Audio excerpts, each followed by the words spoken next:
Tēnā koutou katoa, nau mai haere mai, and welcome to the Joint Waste Futures hearings for the Waste Minimisation and Management Plan. Before we get much further, I'll ask Councillor Tariha to lead us in opening karakia. Huri no tēnā tātou ka karakia tātou. Ka tā ki nā te koa, ka te koa nui, ka te koa roa, ka te koa whakatiki te kia mai no tiki te kia te rangi. Kia te pūho, ko te pū, ko te more, ko te weru, ko te rito, ko te take, ko te pūkenga, ko te wānanga, ko te tāura, ko te tauira. Tērā te awhinuku, te awhirangi no te pū oro i o matua kore. I pū ia ia te takitaku e nuku e rangi. Kia hua ua mai te rongo ki rungi ki te tipua, ki rungi ki te tāwhito, ki rungi ki te kāhui o ngā ariki, kia puta tēnei kaupapa ki te whai au ki tāo marama, tūturu ofi te whakamaua kia tēnā. Haumi e hui e. Kia ora. Kia ora. Thank you for that, Councillor Tariha. Do we have any conflicts of interest? Being none, can I ask for a mover and a seconder of the minutes from the Joint Waste Futures Project Steering Committee held on Friday the 31st of January 2025? Thank you, Councillor McGrath, seconded by Councillor Tariha. Sorry. Moved by Councillor McGrath, seconded by... thank you, Councillor Nixon. All those in favour, please say aye. Against? Carried. Right. This morning is obviously about our hearings. It's a pleasure to be here today. We've had some excellent submissions come through, and today's a chance for us to hear from them in person. Each speaker today will have 10 minutes. That includes question time. So our fabulous Geordie at the back is going to ring a bell at 7 minutes and 2 bells at 10.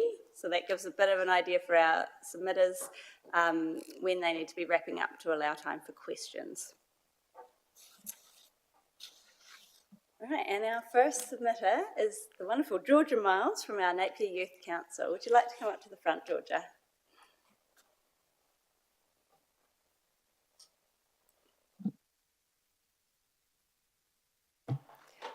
Kia ora, I'm Georgia Miles. I know quite a few of you, and I've also already done a submission this week on the annual plan, so submission week for me.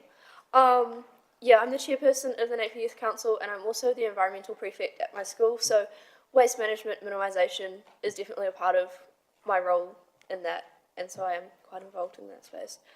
So the Youth Council, we put together a little subcommittee to work on this submission, and I'm just going to read it off my phone if that's okay, because I forgot to print it out. Overall, we quite like the plan. It's quite comprehensive and covers a wide range of goals for the future of our waste minimisation and management. We really like the emphasis on the circular economy, because we need long-term solutions to make our region more environmentally friendly so that people will continue to live and want to stay here. Young people care about the environment and we want a livable future.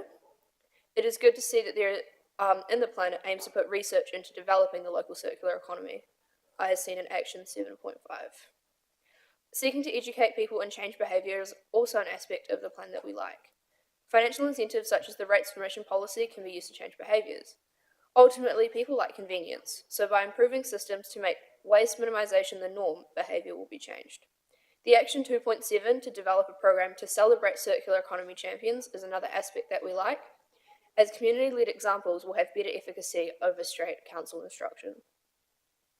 Out of the 4 key issues, the 2 that we identified to be quite important and matter to us was number 2, building an improved system, and number 4, teaching and empowering together. As a couple of things that were slightly missed out, we would say on the education front, more emphasis should be placed on schools. While a lot of education around recycling is normally found at primary school, there is not much education targeted at high school students. Especially for the senior students, since some of us will be leaving home in the next few years, if we're taught good waste habits, then we can have a generational shift in how we start to manage our rubbish. And also, second-hand and thrifted items have become quite popular amongst youth subculture. So people are already buying into the circular economy without even realizing it. So if we can capitalize off that and teach our young people how to manage their waste really well, then in the future we'll start to see better waste management overall. And then any other thoughts that we kind of came up with, similar to developing a program to celebrate circular economy champions, we had the idea to celebrate the least rubbish person of the month or of the year. So this could be an opt-in program for households, and they could win rewards for reducing their rubbish. So for example, if they only put their bin out a certain number of times, they might be subsidised a compost bin, or be given vouchers to dispose of their green waste. This would be an incentive to change behaviours and actively celebrate reducing waste. So that was our submission, pretty short and sweet. And I'll be open to any questions. Does anyone have any questions for Georgia? Hi, Councillor Purahend. Through you, Madam Chair, thank you for submitting and your passion and your time. I know that it's an additional responsibility that you take on whilst you're studying.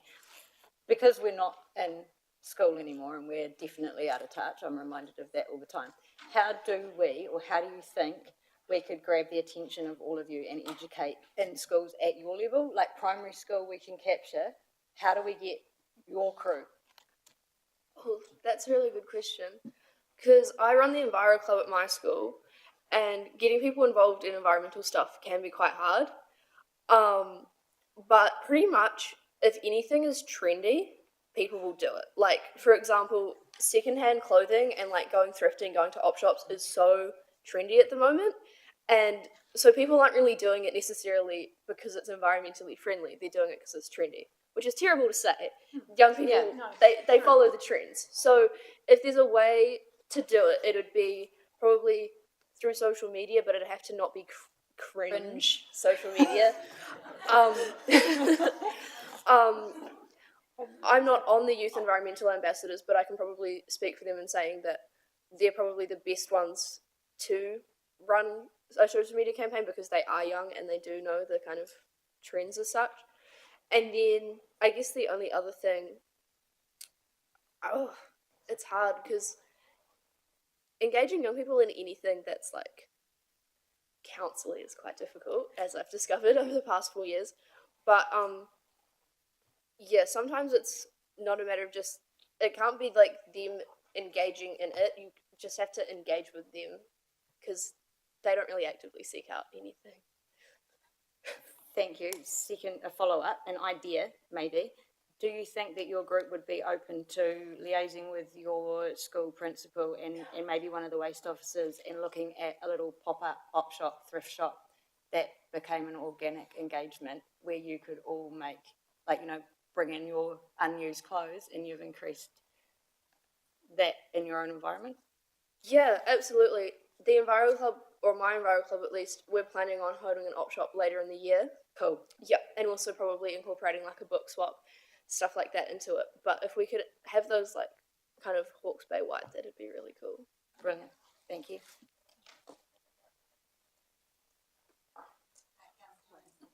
Yeah, thank you. Welcome to the chamber. I'm a bike rider, so you see a lot more on your bike than you ever see in a car whizzing along at 100 k's. And the thing I notice is the huge amount of takeaway wrappers and boxes and cans of this milkshake things and all the rest of it. Why do you think that is? Because I suspect it's not my generation doing it because we don't buy that sort of stuff very often. So it's probably more likely to be somebody that you can relate to. And I just wonder, it just seems that younger people are more prone to sort of dump. Do you think do you have a comment on it, I suppose? I'm not trying to put the pressure on you, but any thoughts? Yeah, it's hard because, again, young people, they either care or they really don't. We don't have prefrontal cortexes, so we don't have reasoning skills, right? So I would say that the people that are carelessly dumping out their rubbish, they're not like, oh yes, I'm going to dump the rubbish. It's because they don't have the reasoning, they don't think about the consequences of their actions. And teenagers are notorious for not thinking about the consequences of their actions. So again, that would be like a behavioural change thing, which would have to come through, like, again, probably following trends, because that's all young people like to do. Yeah, it bothers me deeply because as the environmental prefect, quite often I'll do like rubbish cleanups at all of our school events and stuff. And I'll be like, "Oh, guys, do you have any rubbish?" And they'll look at me and they'll be like, "No." And I can see that all their rubbish like on the ground, and it's like, "Oh, you've got to be kidding me." So yeah, working with the young people is great, but also some of them, there's always going to be the select few that just don't engage very well.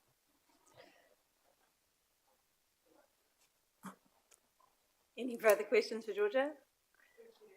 Thank you very much, Georgia. That was a really brilliant presentation and some great ideas in there for us, so thank you. Thank you.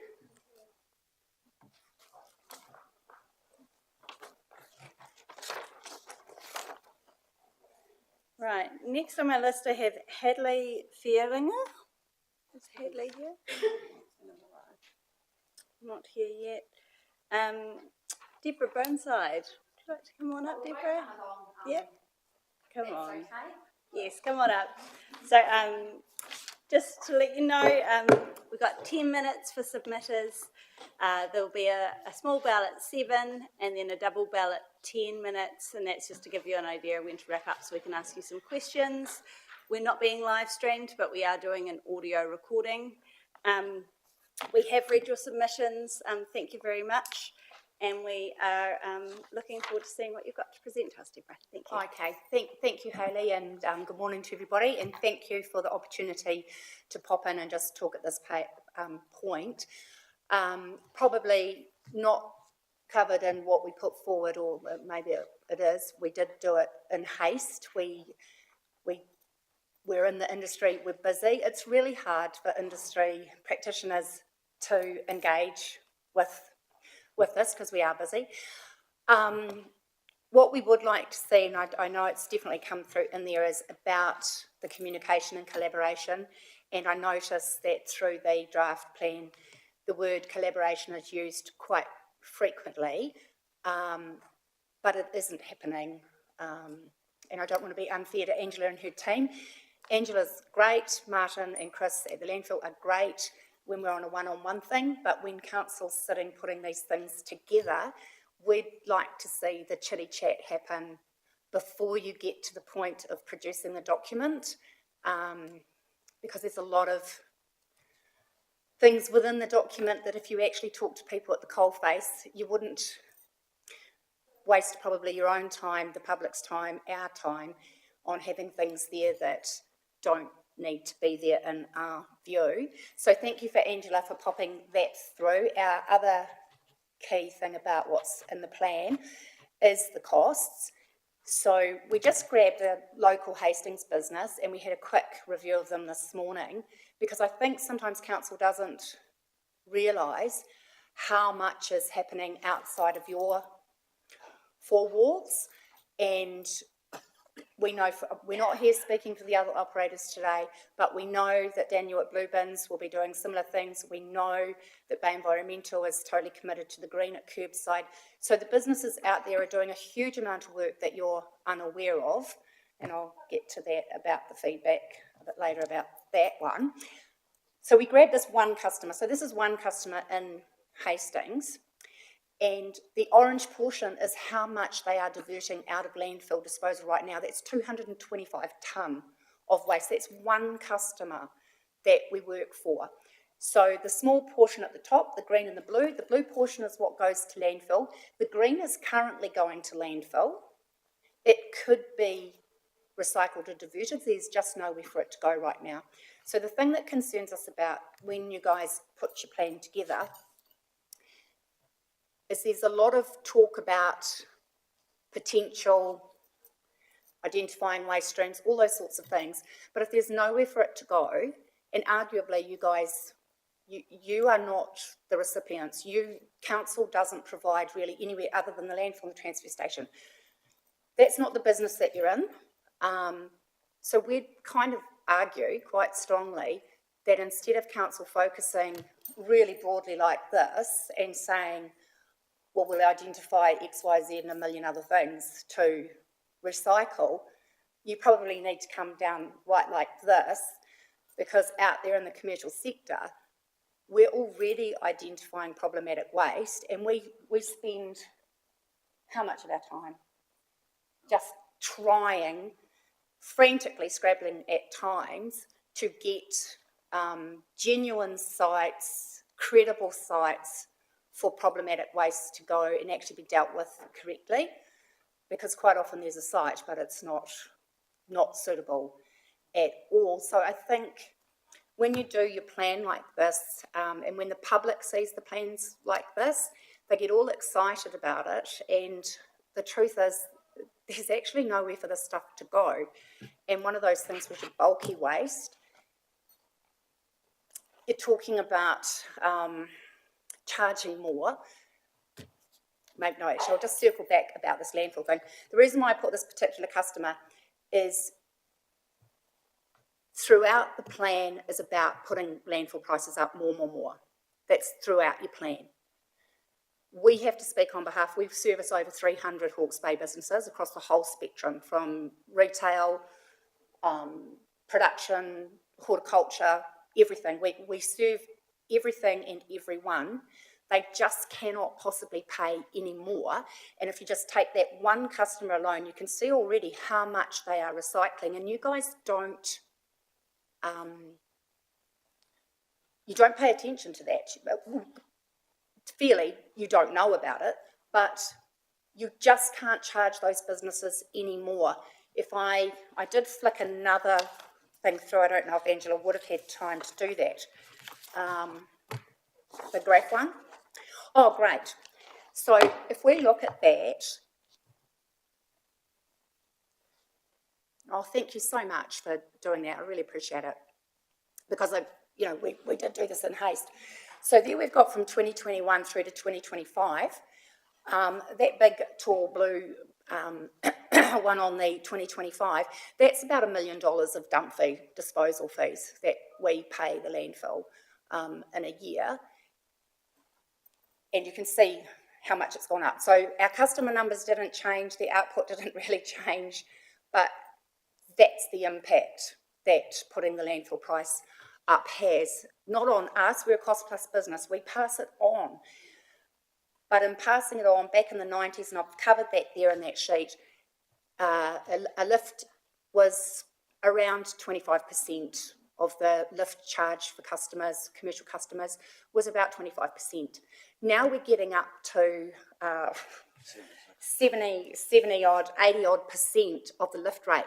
We've absorbed those ongoing dump fee increases for years. There's no other industry where you're able to slam a 30-35% price increase onto a customer. And if you think about Hawke's Bay and where we're at right now, we are in trouble right now. And I think you guys know yourselves on council, debt-wise, you are in trouble right now. So the thing that concerned us the most and why we wanted to come in and speak to it is this, well, we'll just put the price up, because the model that you're running at landfill, you don't actually require any more money for the waste that goes in there. So if you're putting the price up at this stage, then it can fairly be called price gouging, quite frankly, and we have to speak for the businesses and say, you just can't do it. And as ratepayers, you can't do it either. So that's my 7-minute bell. So the other thing we wanted to talk about, definitely the collaboration, communication.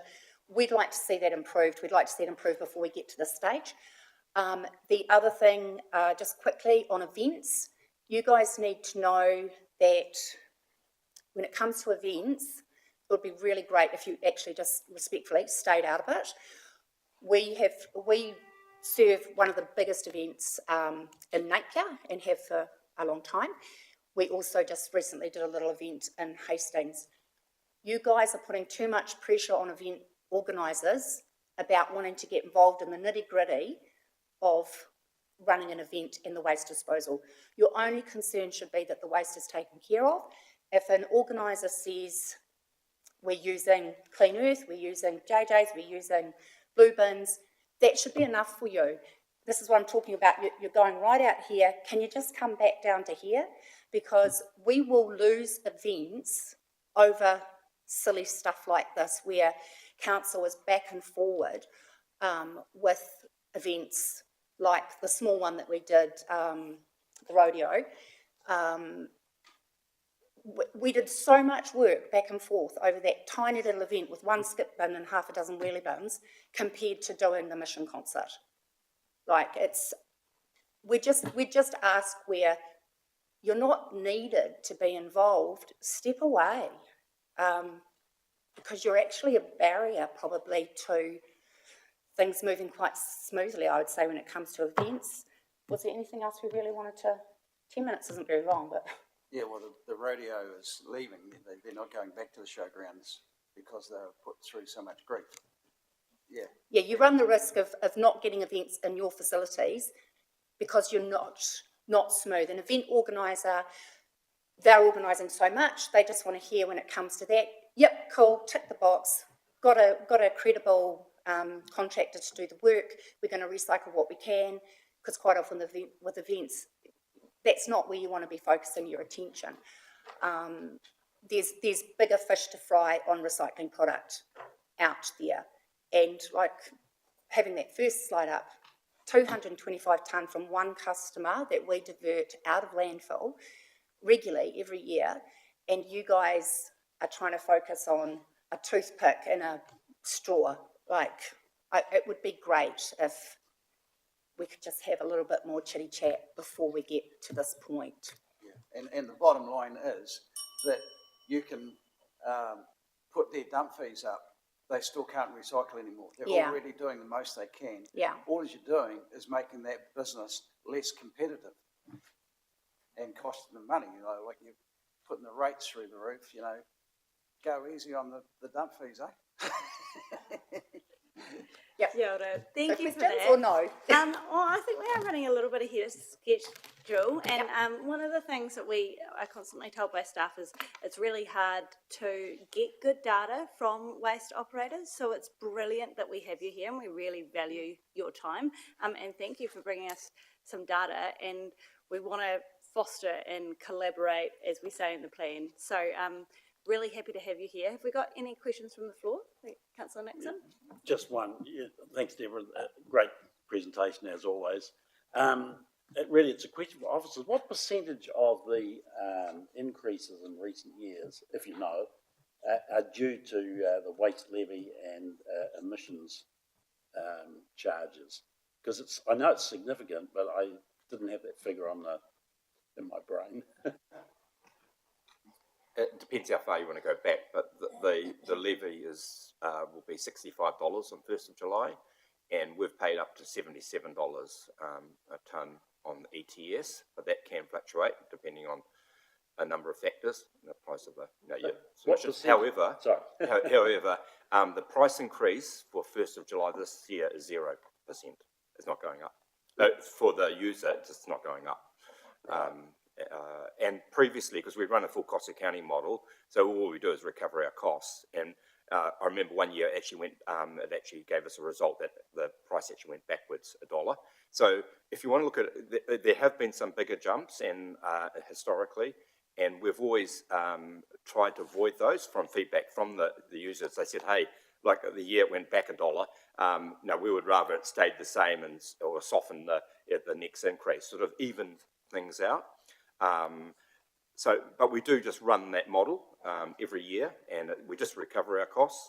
And like I say, this year it's a 0% increase. So there's going to be 2 years at the same price, no increase. Beyond the financial year 26-27, I'm not sure. We haven't done those numbers yet. But we're pretty pleased with what we've been able to achieve at the site. And it's not easy. Our gate rate has been up to 60% in taxes, and we've only actually been getting less than 40% of their gate price to actually run our business and develop the site and things like that. The rest has gone off to Wellington. That's right. Were you aware of that? Yes, absolutely. and I've talked to council's accountants before in the past, and particularly regarding the ETS, which achieves absolutely nothing, that could be removed immediately by central government if need be, and it could very easily be taken off the gate price. And I don't believe that the waste tax reduces waste to landfill at all. And on your last, your SWMMP last time, when you were proposing wheelie bins, now you've rolled them out. What I didn't find in the information was, has it actually decreased your waste to landfill and improved your recycling tonnages? I think the issues you've raised are very valid, but I just wanted, I knew the levies that we are also forced to pay are really significant.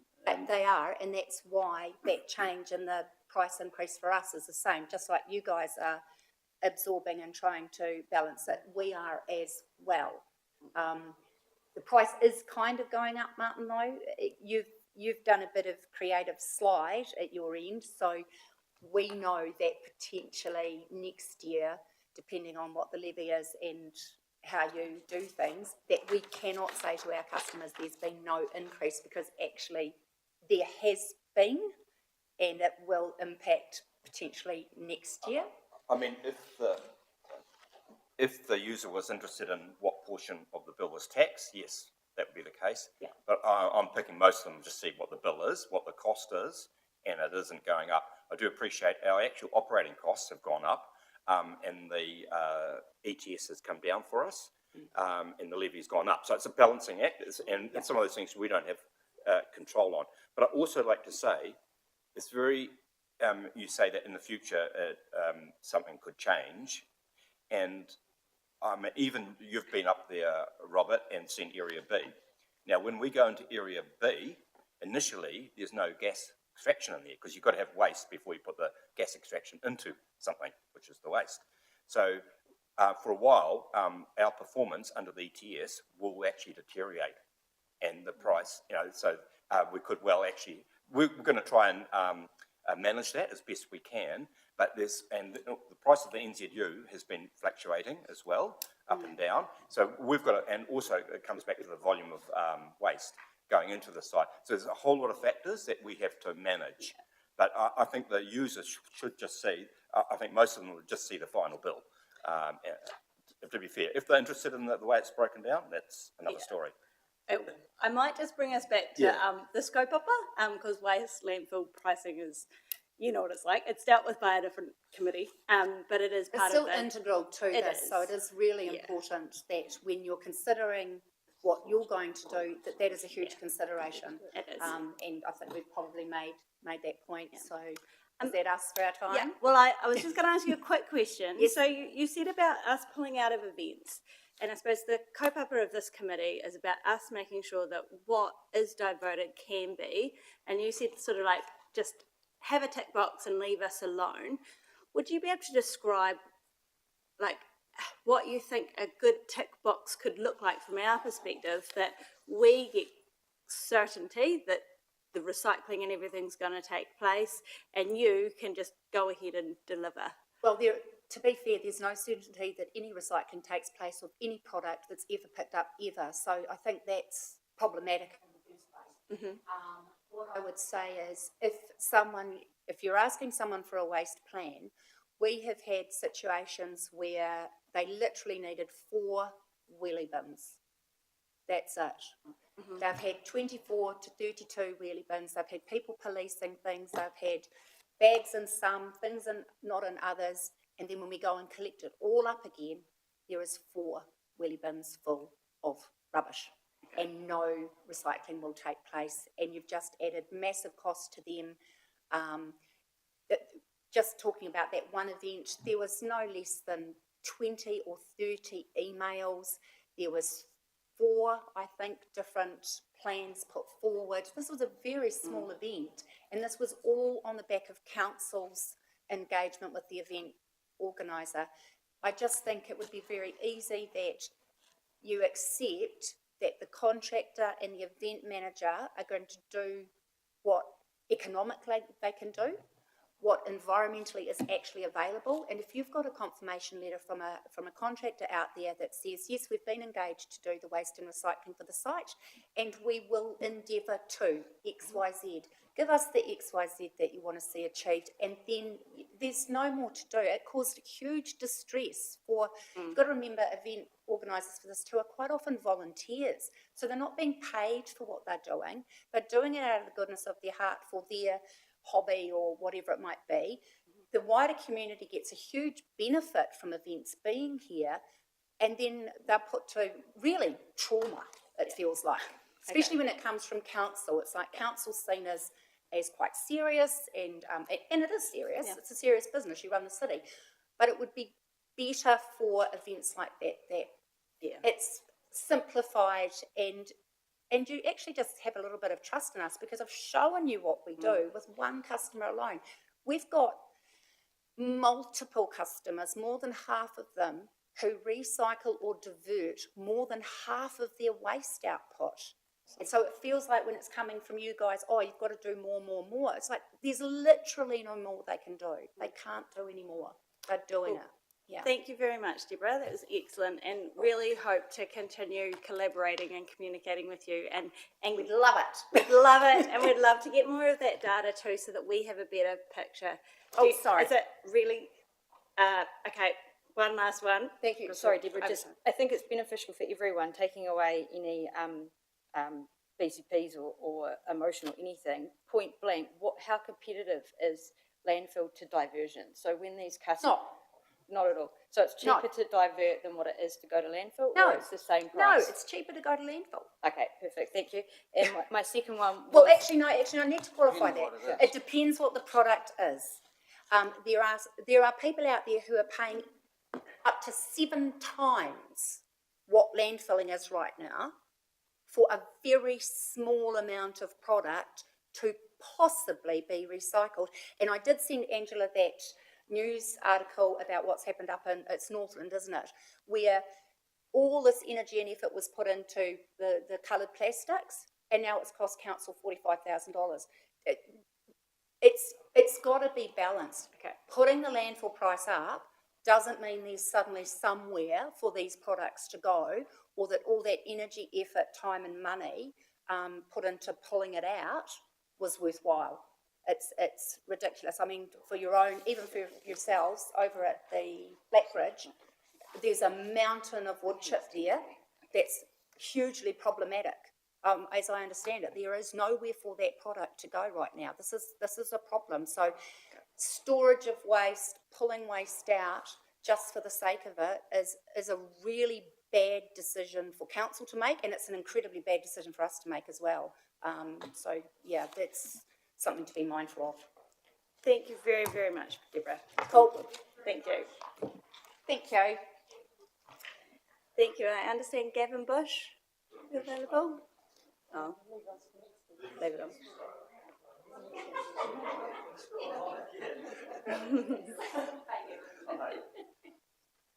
Yeah, take a seat, Gavin.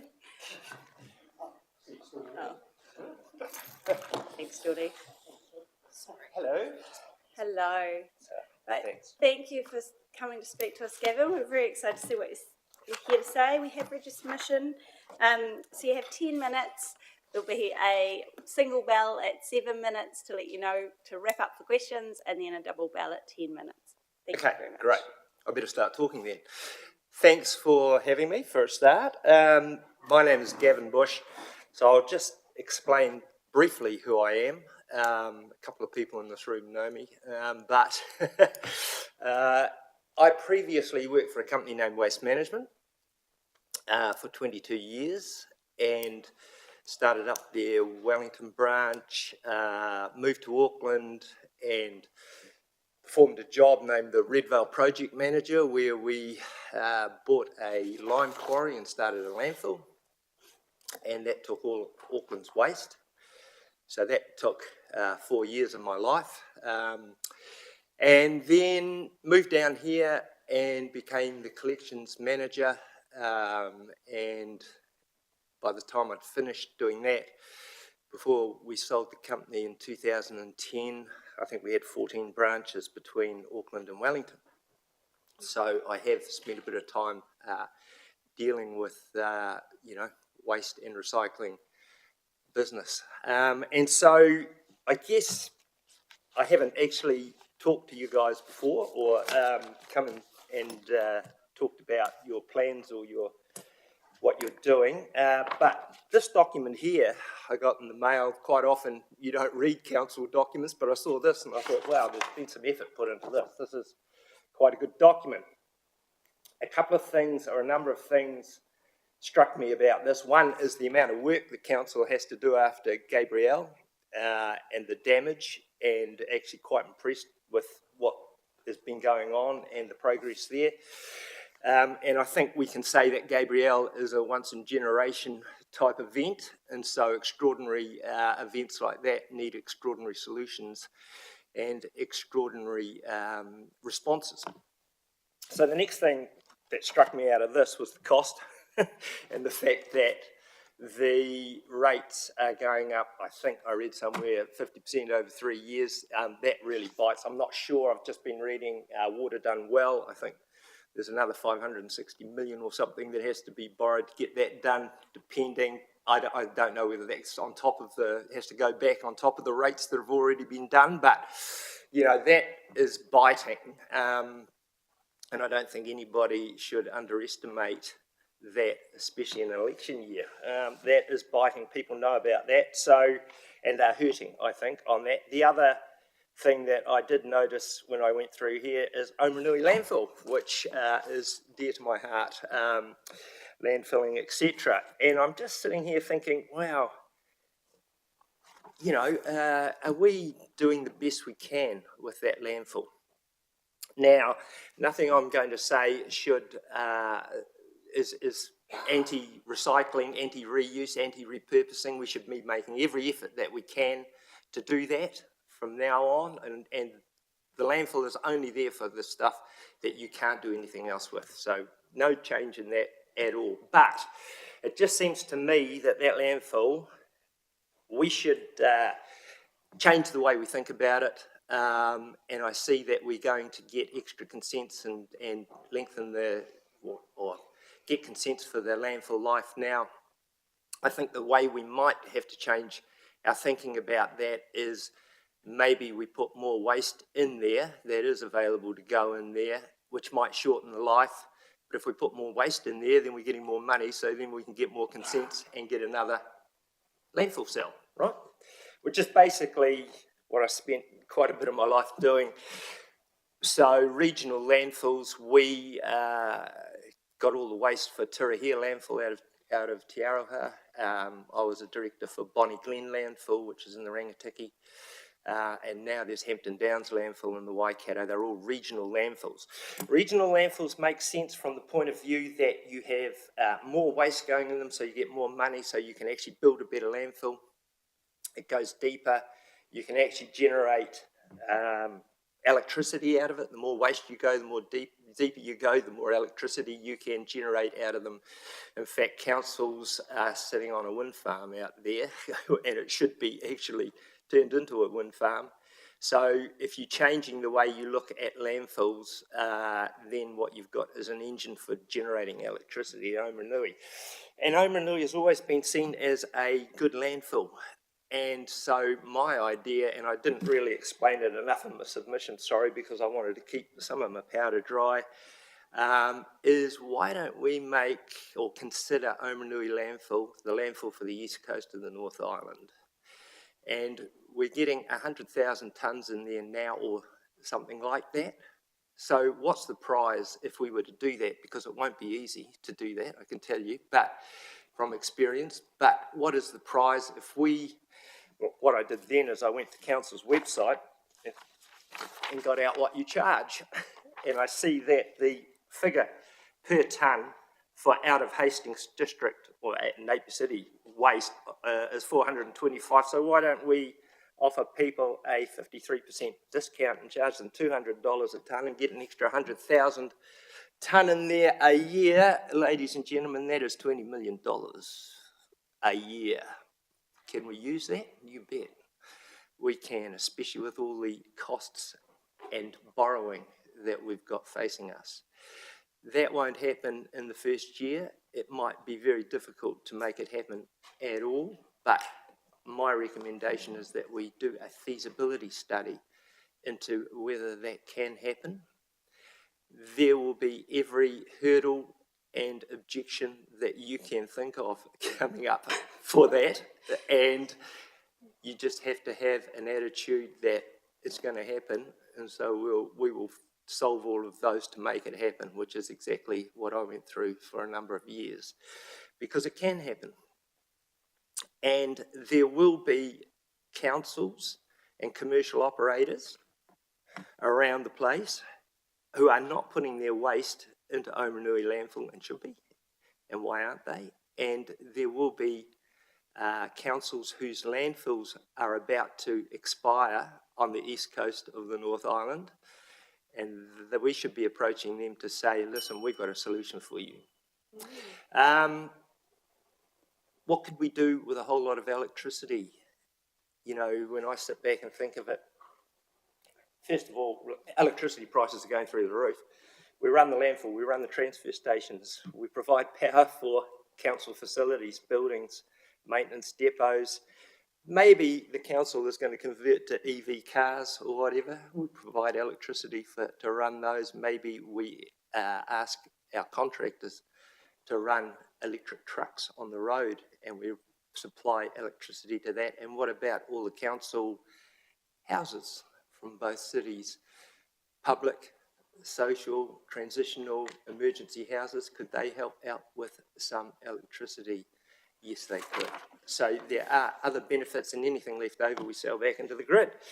So I'm playing devil's advocate here a little bit, because if it was really, really easy to do and $20 million was going to drop into our bank account, it would have happened by now. But what I'm saying is maybe it's time we refocus on that and we think about that. It is a regional resource that is not getting utilised as well as it could. Let's just think about other regional resources like the Port of Napier. One thing we don't do is we don't say, oh, we're only going to take logs through the Port of Napier that are from trees that are grown in Hastings District and Napier City, because there wouldn't be a log exporting business if we said that. Well, why don't we think about the landfill the same way? Thank you, Gavin. That's definitely an interesting and a challenging proposal for us. Have we got any questions for Gavin? Stunned silence, great. It's definitely, this is our Joint Waste Futures Committee. Our specific kaupapa, so we're actually quite separate. We have a separate Oamaranui Landfill Committee, and their job is to run the business of the landfill. Our job is to essentially reduce the product stream going into it. So because there's a natural tension there, they're trying to run a business and we're trying to take away their income.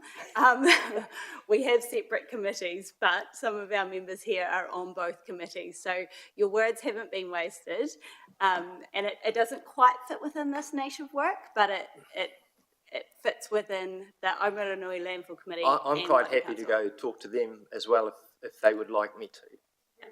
Yeah, that'd be a good idea. Okay. Thank you very much, Gavin. You're welcome. Okie dokies. Just checking, have we got Hadley Whiaringa here? No. Heather Bosselman from Tamatea Pōkai Whenua.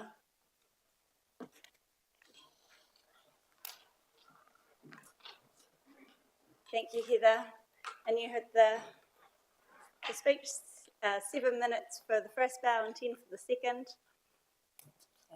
And we're not being live streamed, but we are being audio recorded.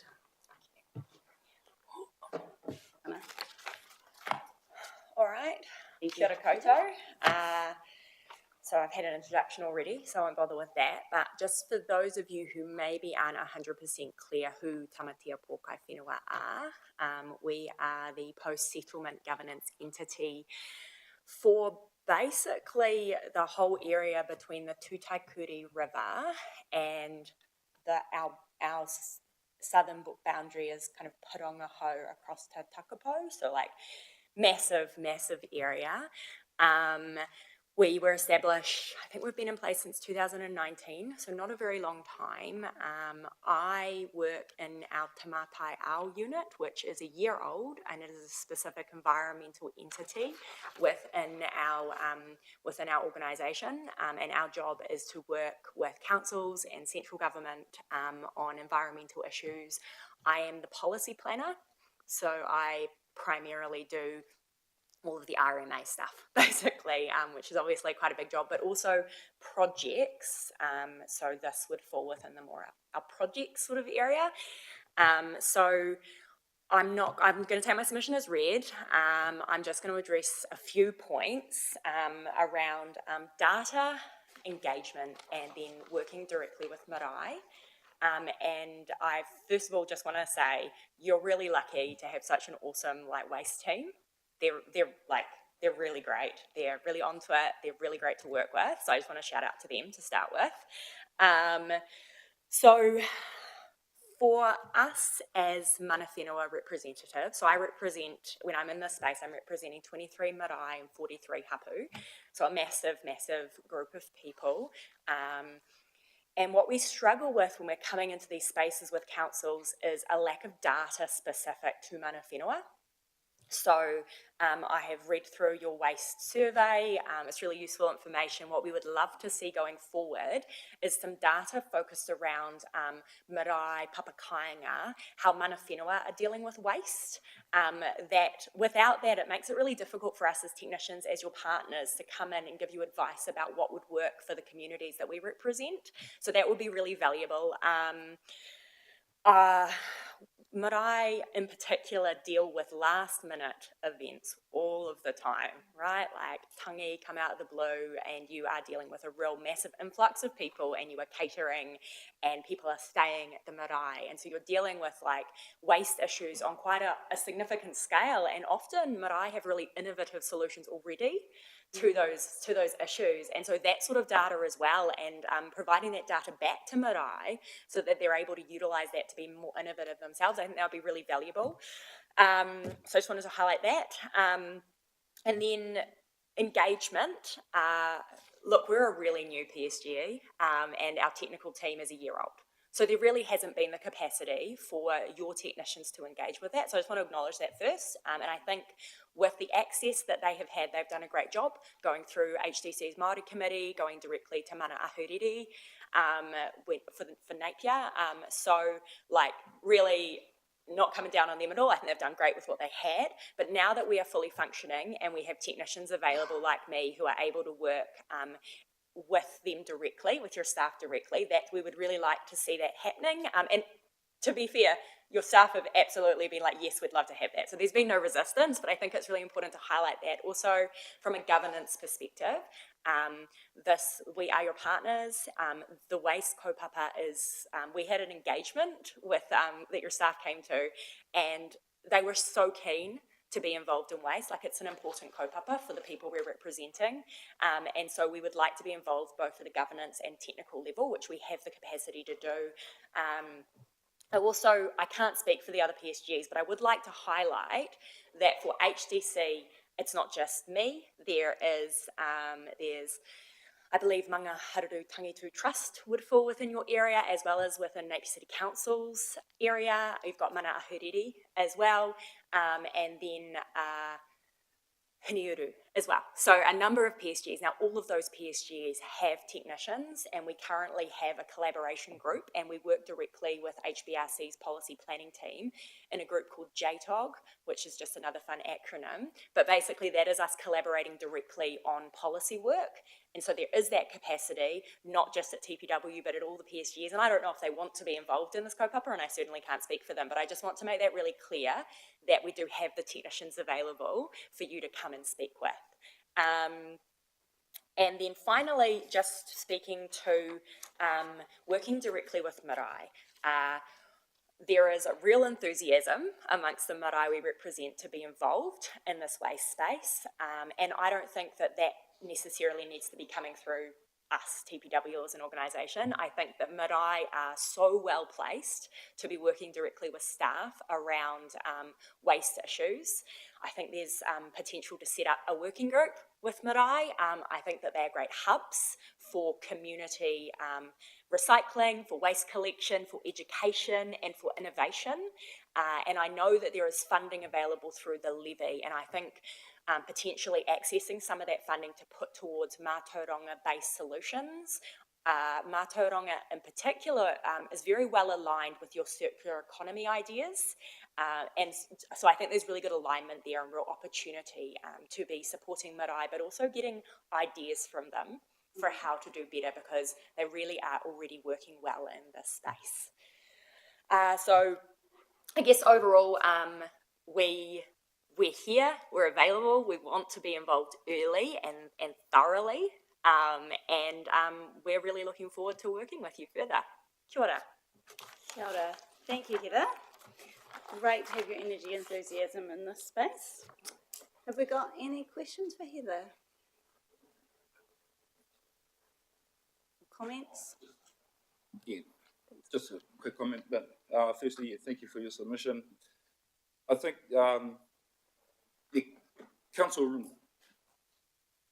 to my understanding and how I see it, council really do want to work with our mana whenua partners and just the how, and a lot of times council are going to mana whenua and, you know, prescribing a way to do things, but just, yeah, need more submissions like this to come to council and, yeah, let council know that you're here. And yeah, so I just like to thank you for being one of those voices and letting council know that ready to work together. But I see a few changes. They allowed the mana whenua on the Oamaranui Joint Committee, and so you just need more ideas like that, and keep knocking on the door.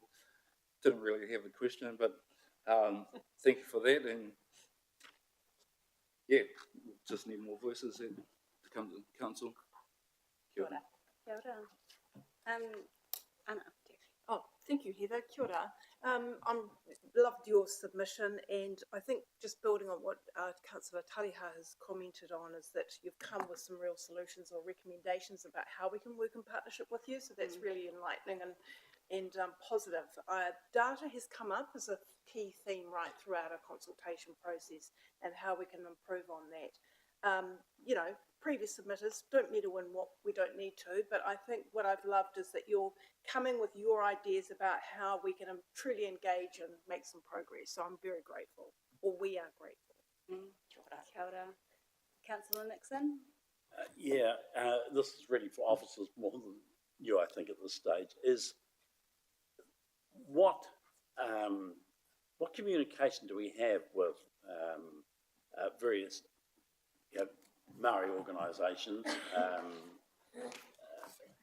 because it's obviously potentially a major waste stream. That's the way I saw it from your comments. And I just wondered what exactly we do. Do we have any specific approach to try and tap into that knowledge and that ability to, divert with just one approach a lot of waste? Oh, I'll take it. And then not just Tai Whenua, but the whole thing.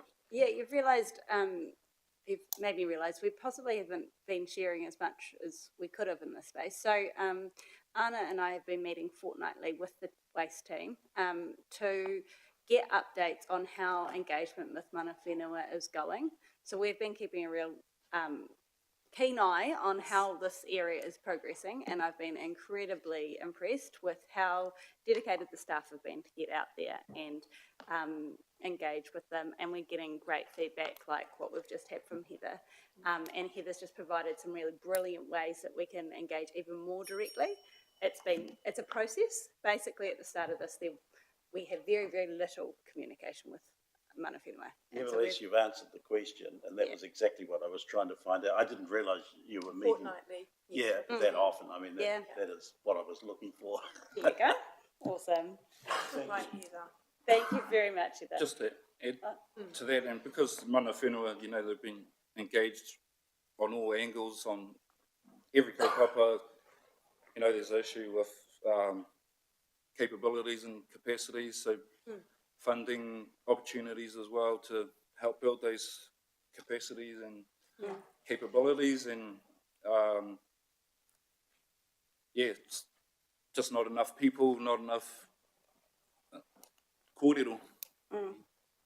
But the avenue, you just need to find the avenue on, Yeah. how do the avenue.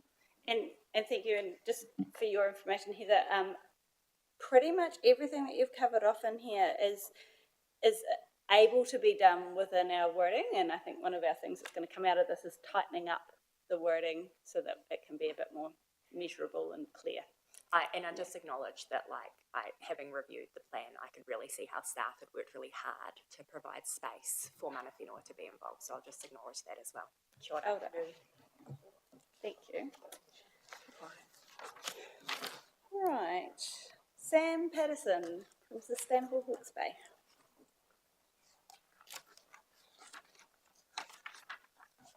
Welcome, Sam. Did you hear the thing about the 7 and 10 minutes? We're not live streamed, but we are recorded. Awesome. Right, go right. There you There we go. Take her away, Sam. Kia ora koutou, ko Sam Patterson toko ingoa, kei Sustainable Hawke's Bay aho I mahi ana, he kai whakahaere mātua taku tūranga mahi. Kia ora. So as I just introduced myself, I am Sam, I'm from Sustainable Hawke's Bay, otherwise known as the Environment Centre, and I am our Acting General Manager of the last few months. Very briefly about us, I know many of you know who we are, but for those that do not, our charity has been operating across Hawke's Bay for over 30 years, from Wairoa in the north to CHB in the south, and our friends Napier and Hastings in the middle, sandwiched in there. Over this time, we've delivered a whole bunch of projects across a whole bunch of spaces. Currently, however, they're focused on 3 strategic PO pillars. That is biodiversity restoration, resilient communities, and of course, most importantly for today, rethinking waste. We do this in, I guess, a unique way from what I see across Hawke's Bay, in that we pull together a wide number of projects under that single banner, which allows us to do that in a very efficient way by having that single set of operational overheads to actually deliver services at cost savings. But while those who know me know that I'm very happy to talk about Sustainable Hawke's Bay for my entire 10 minutes, that is not why I'm here today. I'm here to talk about you and talk about the future that I'm hoping that the WMMP will help enable for all of us. So firstly, before I kick into that, I just want to acknowledge the process that has been followed by councils for this entire duration. It has been really refreshing. The work done by Angela, Steph, Geordie and Rach, who's now overseas, has been outstanding. We feel very genuinely heard in an authentic way. And through our 2 zero waste hubs, Hastings and Taradale, and the hundreds of families and communities that join us regularly at those, we regularly have conversations with people in which they're always very eager to share their submissions that they gave to yourselves and how they felt they could contribute, and they're always especially interested in what our team has to share as well. So thank you on behalf of everyone for that. And so really today I'm here to talk in support of the WMMP. We believe that it is a strong document that will deliver a stronger, more circular future for Hawke's Bay, which is what we all need. We acknowledge that it's not going to happen in 5 and 6 years. That would be a completely unrealistic expectation for anyone to ask, especially in the funding environment that we all find ourselves in. We are in support of the 3 key targets: reducing waste generation, reducing waste disposal, reducing waste emissions. You can't really not be in support of those, really. We are in support of the 4 focus areas that will deliver these impacts: feeding the soil, building an improved system together, strengthening opportunities for collaboration, and working together to teach and empower our people, our businesses, and our communities on how we can do things in an improved way. So we see that this plan helps set the foundation for moving forward. It sets the foundation for in 5-6 years' time, we take that next big step. We feel like we are now going to be the sprinters on the starting blocks, ready to take off around 2030 when we can take those really strong next steps forward. And so today, I don't have any significant changes for you to make, no massive work that you need to embed, but we do have a few tweaks that are really focused on how you can improve the delivery of the plan with our communities and with ourselves. So firstly, community partnership. It was amazing to see in the plan Council's commitment to partnering with mana whenua. That is absolutely critical. It was amazing to see Council's commitment to partnering with businesses. That is absolutely critical. We will not move forward and we will not be successful without those two relationships being strong.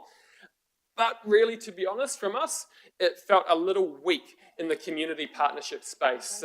There was significantly less recognition throughout that document of the benefit of not-for-profits and community organisations compared with businesses. Acknowledging mana whenua should be held at a higher space. We are not saying we should be up there, but we should be alongside businesses. And reading through, that just didn't come through very strongly. And that is not to say we need to change how we operate. We recognise that HDC in particular are probably our most important partner in delivering our waste minimisation kaupapa. They are outstanding partners for us, and Napier Council, we know that we're working to build that relationship with Steph in that role, and we're really excited for what that will enable moving forward as well. But it is really ensuring that there is explicit recognition in there that ensures that all of us moving forward recognise that value of community partnership, that we don't have the ability to step back from that and say, actually, we're going to primarily focus on solutions that are business-led. Because we know as community organisations, we're in the business of doing ourselves out of a job. Not in a way that we're going to do a rubbish job and you're going to cut our funding, but in a way that we actually solve the problems of today, because we know by solving the problems, there's always going to be another problem that we can pivot to. There's always going to be something else where we can direct our energies to. So that is suggestion number one. Number two is walking the walk. Councils, through this WMP, you've done a great job of talking the talk. That's exactly what the plan should be. But what we want to see is it embedded within your organisations, embedded within your projects, your teams, your departments throughout. That is really critical.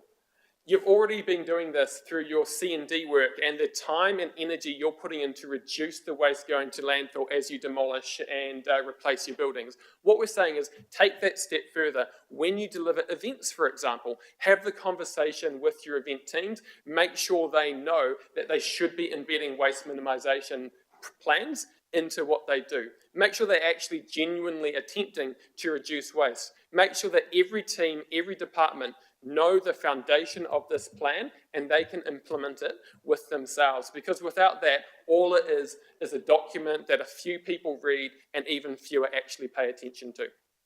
Okay, so that is number two. And the third is regional zero waste hubs, regional resource recovery parks, whatever we choose to call them today. We understand that funding is especially tight right now. We understand that you know your budgets best and you know the timelines that actually work to get projects like this off the ground.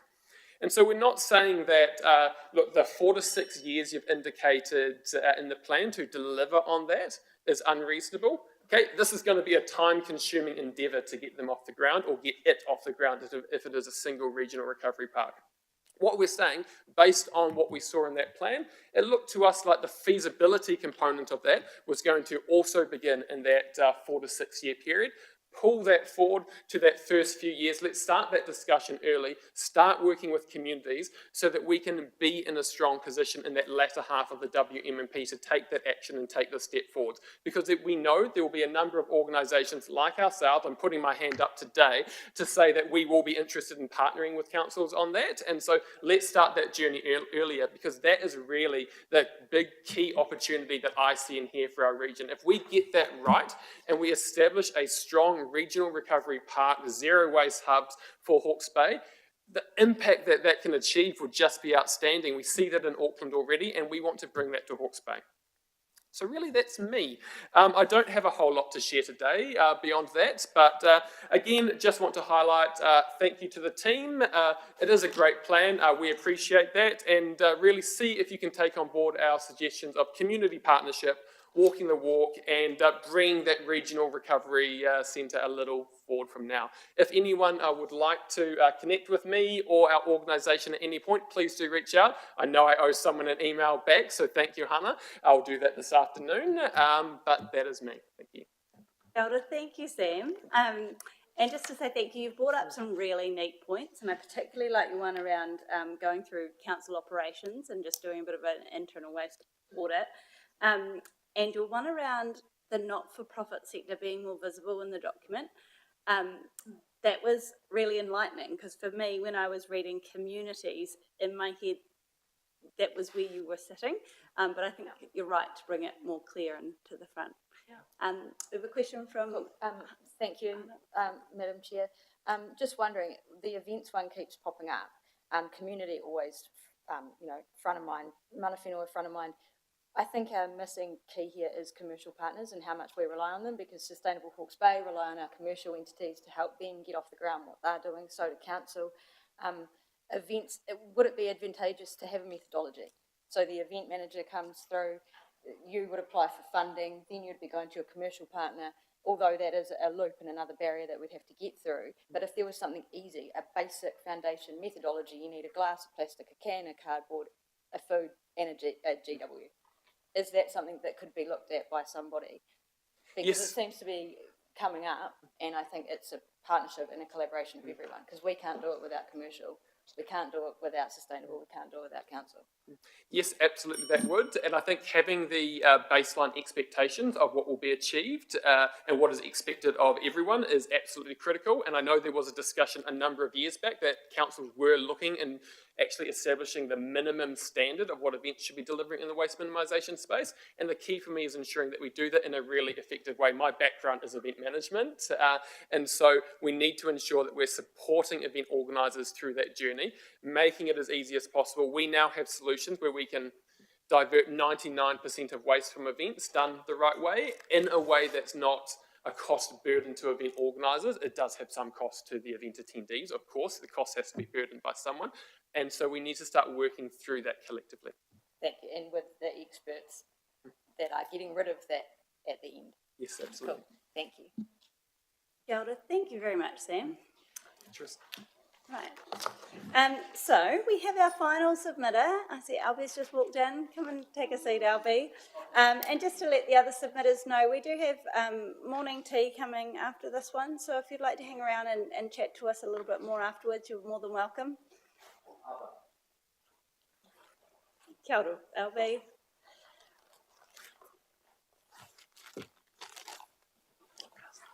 So we're not being recorded, but we are being, no, other way around. We're not being live streamed, but we have got an audio recording just going for the minutes. We've got, oh, you can sit up the front. Sit up front. Sit up here, son.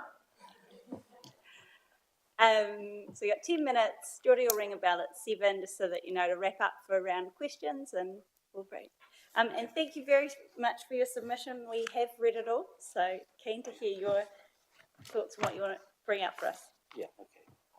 Tēnā koutou katoa. E nā mema o te kaunihira, e nā tanuhi o te mana whakahaere. Ko Albert Hapuku Tanahu Baker ahau, te tai whenua o te whanganui a Rotu. Kai mahi taio. Thank you for letting me speak today to our submission. During a look through on the plan, it was noted that there was a clear and genuine attempt to uplift and prioritise the partnerships with mana whenua. It acknowledges that the Māori practices are intergenerational and they are tuku iho. For us, this is a welcome shift, as it confirms that Mātauranga Māori offers a pathway to oranga taio. It also recognises that te ao Māori and tikanga is very, very critical to achieving zero waste in the future. We mihi to the intent of the council and all that are involved in getting this process up and running. 16 hui is to me a clear, true desire to build partnership with mana whenua. Despite the positive intent, the plan must evolve from a high level alignment into a resource structured partnership so that tangata whenua across the Heretaunga and Ahuriri have a huge role to play in this kaupapa. Our marae, which hosts hundreds of hui, tangi, hākari, wānanga, are not treated as priority community venues, and yet we deal with significant para.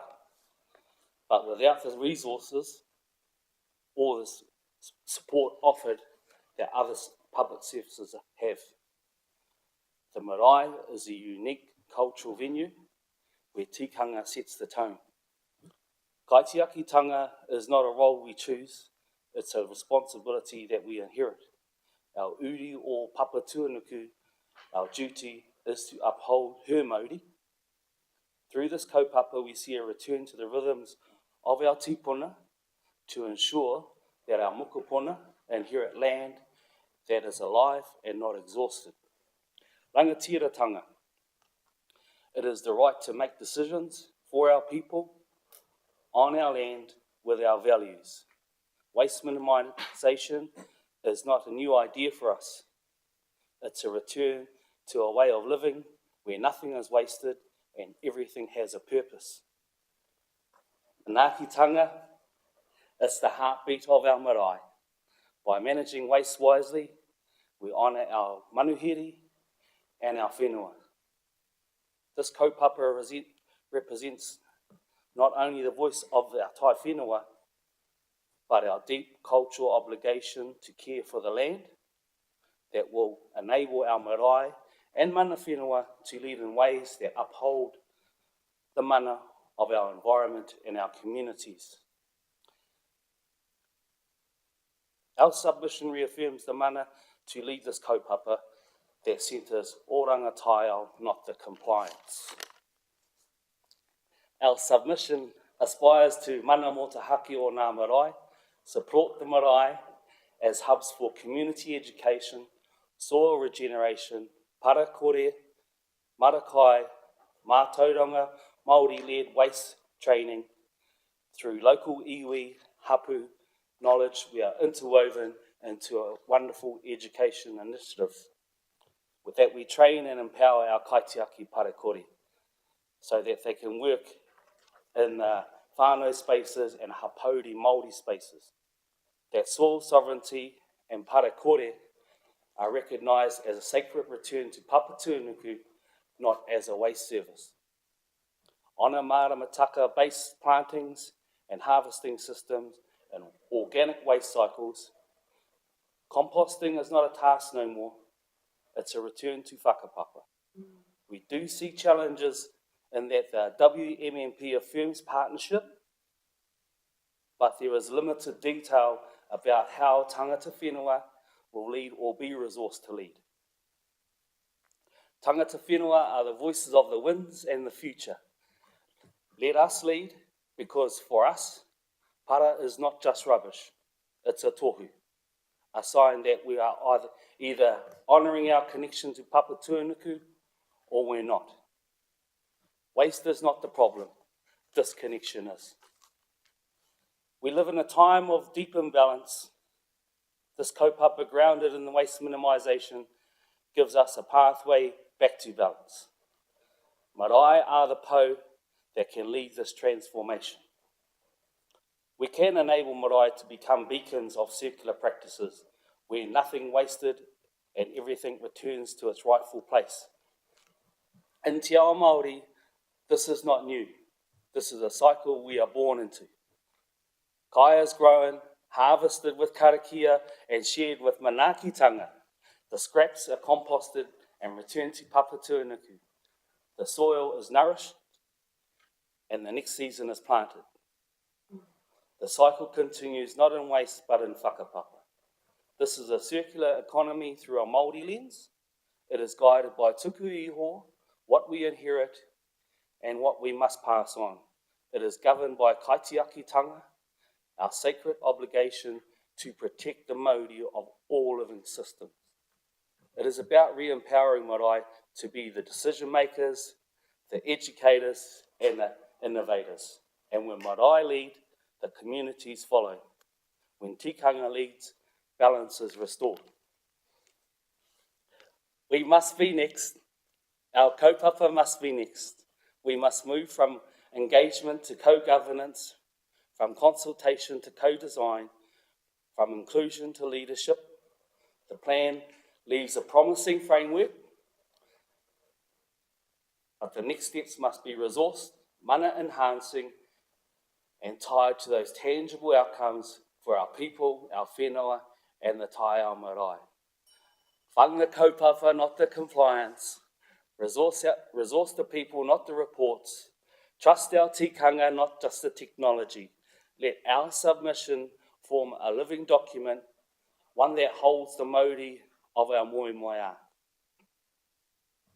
I thank you all again for letting me talk to the submission. Not only, I guess, on behalf of Ahuriri and Heretaunga Marae, but I think my whakapapa can stretch out across Kahungunu. So thank you for listening to this. It's for all marae that we put the submission into. I'll just finish off. Ko te moe moea, kia pare kore e te marae. Kia kai ora te whānau, kia oranga tōnutanga mō te whenua. Ko nei te haerenga o te tai whenua, haere mai, haere tahi, tēnā koutou, tēnā koutou, tēnā koutou katoa. Ngā mihi whānau. Kia ora. Yeah. Thank you, Albie. What a beautiful submission to end on. That I was don't have a very waiata. well-rounded. I don't have a waiata. I was hitting my son up, you got a waiata for us Sunday? Yeah. And he was like, oh, no, I'm just dropping you off. But I did say, no, I've got a whakatauki here for us today, whānau. Ko te para, he tohu. Ko te pare kore, he oranga. Mō te whenua, mō te tangata. Waste is a sign. Zero waste is a well-being for the land and the people. Ngā mihi. Kia ora. Did anyone have any questions for Albie? That was pretty powerful. Yeah. Kia ora, thank you so much. That was absolutely magical and a wonderful submission to end on. And we'll go through for, Councillor Yeah, Tariha. I think all submissions were good this morning and good way to end it. Maybe just tautoko the submission.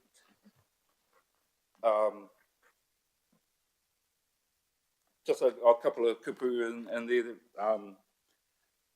and the importance of some of the kupu in here, like Papatūānuku, Earth Mother and stuff like that. And I agree with everything, the marae being a hub. It goes back to that, our capacity and capabilities and passing on that mātauranga, the knowledge.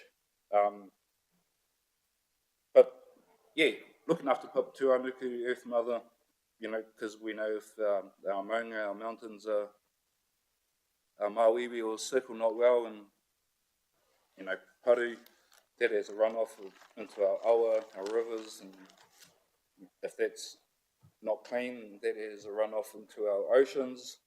You know, and all three of those, if they were all unwell, then the people are unwell, and then he's got a couple of values in there and principles of kaitiakitanga, rangatiratanga, and mauritanga. You know, a lot of our hapu marae live by those because, yeah, as I mentioned, look after the land and land will look after you. And engaging with council, so it was good to get both Tamatea Pōkau whenua here this morning and Tai whenua. But yeah, I agree, marae is a good place to set up hubs or do something that there's a lot of moving parts that can be worked with, but yeah, tēnei te mihi nui ati kia koe, mo tēnei kōrero, hei, kia ora. Nā rānui kia koe. Kia ora. Right, we'll adjourn for morning tea. You're all welcome to join us just out there. We'll continue to chat, and we will be back at, do you have a time to come back? I said I just turned up for the fee. We'll make it up. Shocking. Have we got actual food?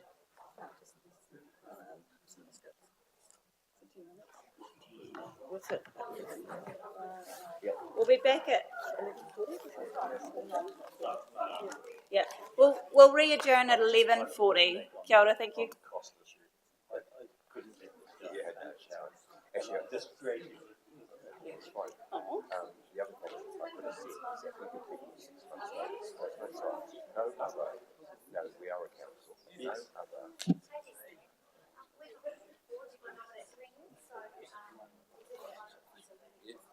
That was good solution.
5. See?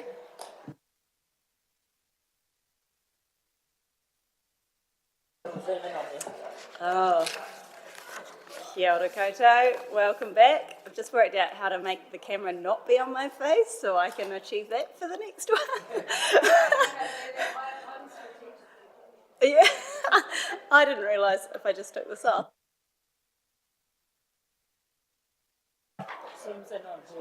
Right, okay, I'll unmic this time.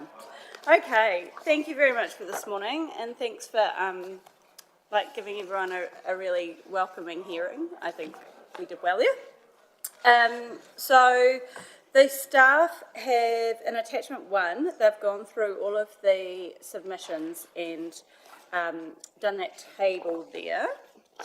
And so Angie's going to give us a bit of an overview of the table, and then we might just flick through them one by one. If anyone has any specific issues on any of them or feedback, then we can go through that, and then we'll have a space for general things that have been brought up. Thank you through, Madam Chair. And it's sort of noted really briefly in the covering report in section 5, the discussion. In general, majority of submissions were made in support or with some minor tweaks of the plan, and many of those were probably more directed around cost and wanting council to keep the cost down for ratepayers. However, a lot of what is done in the plan is done because it with waste levy money and not a rates impact. So in terms of where we are suggesting changes based on the submissions, that's in column, so we're on item 4 in attachments volume 1, page 3. The right-hand column is what, as officers, what we're proposing is amended in the WMP. I've also got a couple, more than a couple, perhaps 5 that I picked up when I did a last-minute read yesterday to compare just where things were at and like a fresh set of eyes after the madness of everything that's gone on. So in most cases, it might be expanding something slightly, like including not-for-profit organisations and a couple of the actions to make that really clear. It's not necessarily any changes required because it's more detailed requests that we can, as officers, can choose to action through the process. So, yeah, have a look through mainly that proposed changes column on the right-hand side, and happy to take any questions. There's a few questions around the regional resource recovery park, and we're proposing to add a little bit of a footnote around what that feasibility might look like, and that is proposed in the bigger action plan attachment, the next one with the A3 pages.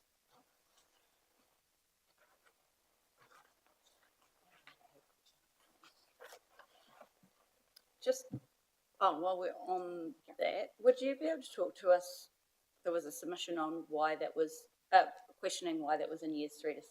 Can you is that the feasibility study? Oh, thanks. That's what I was going to ask. Sorry.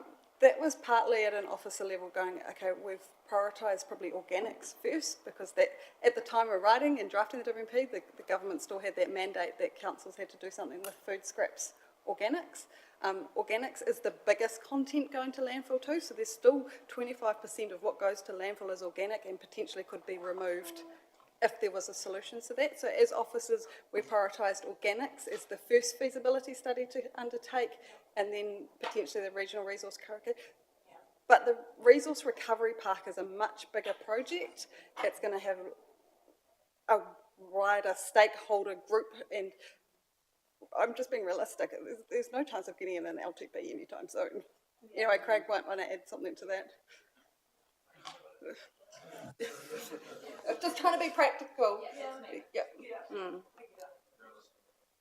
And I think when we did our strategy day, right back at day 1 of this committee, we were talking about a resource recovery park in place and built by 2040. So,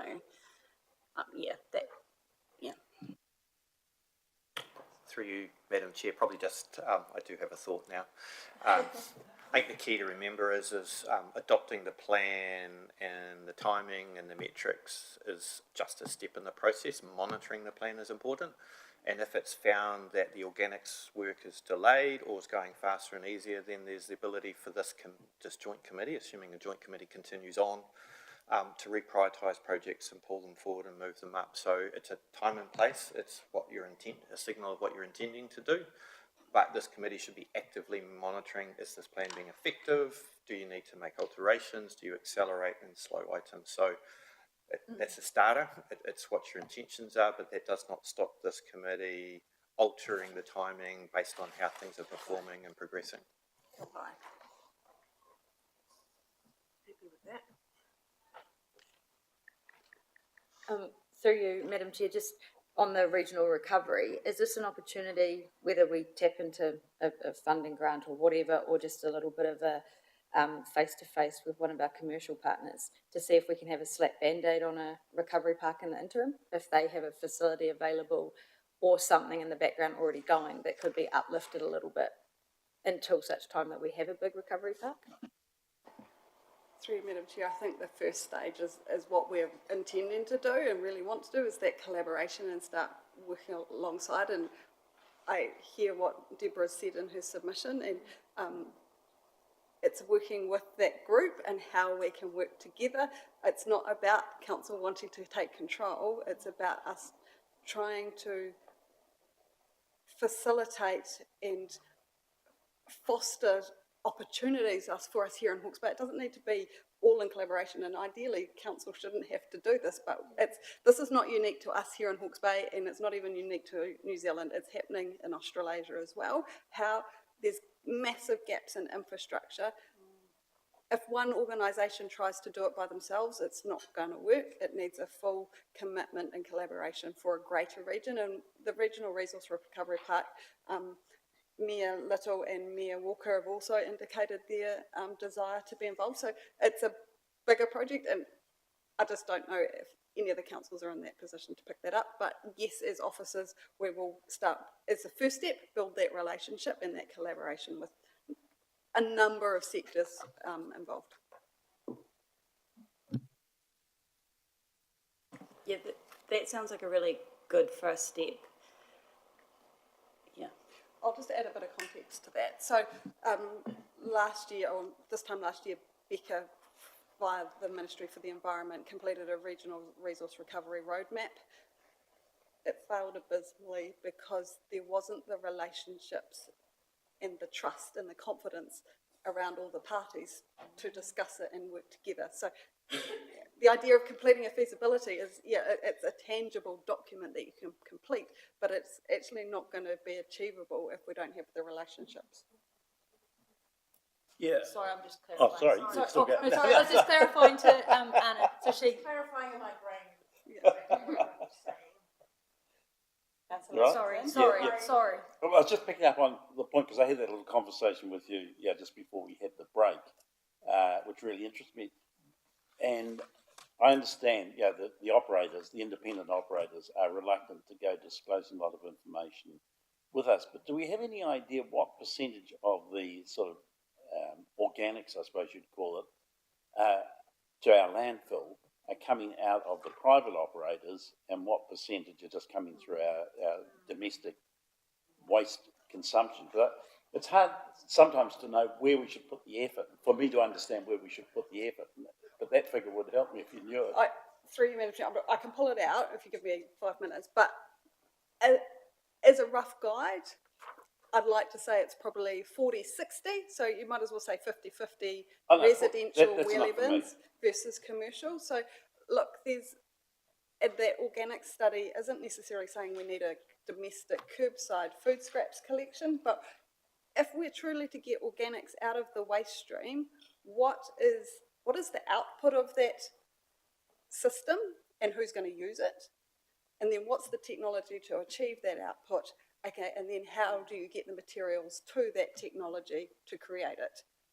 I'll give an example. I know I've given it before, but yeah. I So it's about 50-50. Slightly more informed this time. Because, for years I've had a green waste actually it wasn't green waste, it was just a waste collection. And all that green stuff, in fact, it got to the point it was all green and no actual waste. And finally, a few months ago, I rang them up and said, you must have a better system because I'm on the committee. And they said, oh yeah, we can give you a green waste. It was about a quarter or less of the price. And I thought, well, why the bloody hell didn't, excuse my French, why the hell didn't they, I'm catching off you. Why the hell didn't they approach me and say, you've got the wrong collection now? Man tells us you only dump green waste because I don't have any other real waste. So, I've got 2 points to add to that. For broader context, so it's probably around 20 to 25,000 tonnes of organic material going to landfill. So that is organic material that's recoverable and could be treated at the moment. So that's not clothing, treated timber and things like that. It could be pre-packaged food, it could be a range of things. For context, BioRich a couple of years ago, we were processing 100,000 tonnes of organic material there, which is equivalent to what we take as all waste to Omaranui. So a lot is happening, and I want to stress, we know a lot's happening, we just don't know the detail of what's happening in that commercial space. Then you've got what PAMPAC does, and there's some other smaller composting facilities as well. Just further to that, out in the field, when waste comes into the Omaranui, we've got cameras there, and if there are any loads of green waste, that waste is predominantly green, not just a mix with general, we'll actually speak to that operator and say, hey, what are you doing? You needn't bring that here, or why are you bringing it here? So we're onto it. And also, with the wheelie bins, we actually monitor when the red top curbside bins are collected. If there's contamination there, we've got two levels. One is a little bit, and someone might get a warning letter. And on occasions, they'll put the bin back down or put a tag against that property that it was heavily contaminated green, and we won't do an empty there. So we're doing, as an aside to those things we just discussed, we're trying to control that as best we can and manage it. Yeah, I mean, I'm only one case, I know that, and it may not be representative of the whole market, but it's just, it was an independent operator. I don't put any food in my green waste because it goes, or my red bin, because it goes so infrequently that it would stink the place out. So, and that could be a common problem, I don't know. Anyway, I've made the point. Right, so just before, what I think we'll do now is,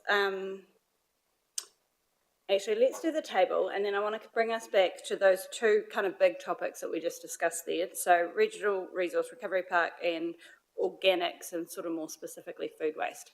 So just, has everyone had a chance to have a flick through this table, and is there anything in contention? It looked like pretty straightforward amendments. And did you want to run us through your other little ones? Probably at the end. At the end? Yeah. Cool. Okay, so one thing I'd quite like to get our heads around is what is our, so if we're aiming waste free by 2050, we want to have a resource recovery park up and running by 2024 or something of that, not 2024, 2040. Can we step back, or sort of what is our short to medium term plan around how we move towards that way in terms of our industry? Do we have a strategy on how we get there? Through you, Madam Chair, back to your question. It's around a similar approach even with that Regional Resource Recovery Park. It's around collaboration and working through programs. So HDC has been working in partnership with Food East through the Sustainable is Attainable, and from that we had an application that came in from a meat processor to our Waste Minimisation Large Fund, looking at alternatives for skins and pelts into a pet food option. So that was actually taking it well away from landfill. So I think it's that incubator opportunity. There's a lot actually is just simmering away in the sector, but it's probably comes down to ensuring both councils have got the resources in their teams to dedicate a resource to support that sector, is how we can deliver on it. So what I'm hearing, let's see if I got it right, is the first foundational thing is about us collaborating and building trust within the sector. We don't want to just do that and not have any action at the same time. So along the way, while we're doing that, we'll pilot some little things and trial some stuff. Yeah. And then in the future, and we're sort of talking 2 to 3 years, that's when, once that trust is built, we'll create a feasibility study that'll have the bigger picture. I'm just conscious in the submissions, and I think it kind of makes sense, that people are looking for something closer and more convenient to themselves, but obviously we also want the regional efficiency of having something large and centralised. And I suppose that hub and spoke model sounds like something that might possibly be something in the future. I don't know, I suppose, have I got that right in terms of our arc of how we'll sort of land there? And is there anything I should add to what how we're gonna get there? Yes, so what we've got is actions in the WMP aren't specific to any particular organisation, but we've got actions that will support trials and programs and things like that. So it allows us to pivot to where that need or interest might be. We don't have anything around doing feasibility studies for the commercial business sector. I would be hesitant as an officer to recommend that, because actually at what point does council want to be involved versus trying to collaborate and support, but is it our role to get involved in that commercial waste?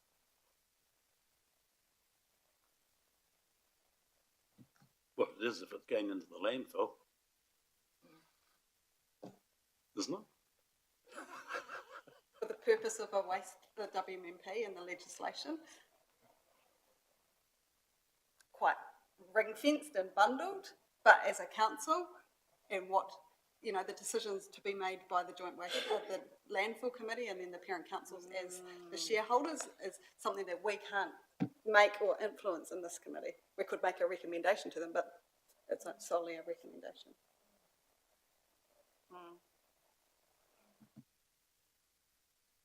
Would have to be something that they saw beneficial to them as well.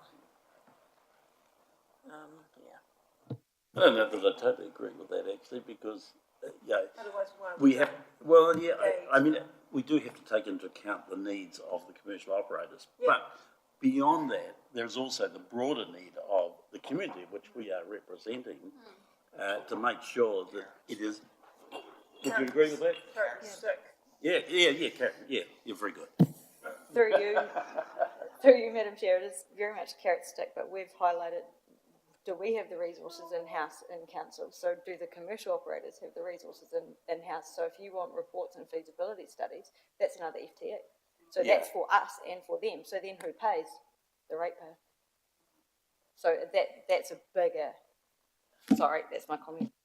But there could be savings because we are paying emissions and waste levies, and presumably if we save some of that, it might. Sorry, Madam Chair. Sorry, it's all right. Yeah, my mistake. Sorry, that's why I laughed. Normally I sit up there because it's not a problem. I'll pull you in if you get too out of line, Simon. Okay, so that sounds quite good, and I wonder, how do we feel about how that sort of arc in this quite a critical space is captured in the document? Do we want to pull it out as a specific sort of line of project, or are we happy? What would officers, I'm happy with where it sits at the moment, but Yeah. I'm happy to take direction from the committee as well. Yeah, cool. And then I suppose, just onto that, from a governance perspective, that first bit around collaboration, I'm guessing that's like Jeff and Tony's role, right? And so have we, I So how do we make sure we've got enough resourcing to do that in these first 1 to 2 years? Straight back to you, Mr. Chair. So Jeff's role's regional, but Tony's only HDC. So we do have a disparity between the two waste teams and resourcing that we have. So Okay. that's why we have got in that action around making sure each council's resourced adequately to deliver it. But it takes a significant resource to be able to deliver a plan of this size. And can the waste levy pay for staff salaries? Yes. Like that? So HDC does that now for some roles. Okay. And there, within the plan, there is also the suggestion for us to look at potentially further roles like an educator based up at Te Whare Mokupara. That could be a joint role similar to Jeff's, where both councils can utilise it as well. But look, I'll leave that conversation.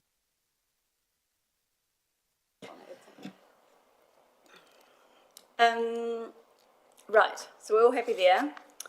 In terms of food waste, this was another one that came up in organics. Can you talk us through sort of the strategy as is in the plan around how you think that might play out in terms of food waste? I want to be open-minded as to how it might turn out. It's public knowledge that Auckland food scraps collection costs $1,000 a tonne to collect and divert. Yes, there is a emissions saving from that, and there is some recovery and treatment. Is that the right option? That's where I think a really sound feasibility study on all of the organic materials that might feed into it would play a really strong part. What that might look like, I just, as an officer, I don't want to preempt what the findings could be, but I think it's an action that should councils resource it from the start, it's a project that we could potentially look to kick off, and it's probably something that we'd need a little bit of external support initially to bring partners together. But there could be other partners out there also that want to be equally as involved as us and do things at a really large commercial scale. So it could go much bigger than even our region. I was thinking quite a lot about how we do food waste as I was reading through these, and I was thinking it would be quite neat if it's not, like you say, a one-size-fits-all type solution. And obviously refer to you as officers around how the structure of that feasibility studies goes, but I'm quite keen to see it made reasonably sector specific. So I was thinking like a solution for the CBD and all our restaurants and hospitality things might be very different. That is where curbside recycling might maybe work, whereas suburban Napier and Hastings, it feels much more like localised solutions, compost bins, bokashi, getting them together and feeding the neighbours' chickens. The rural sector, it feels like they already cover that off really well.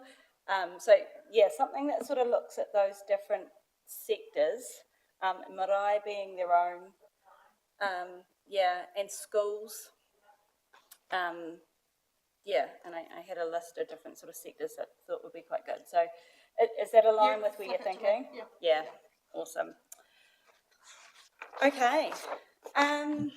Does anyone have anything specific they would like to raise at this point?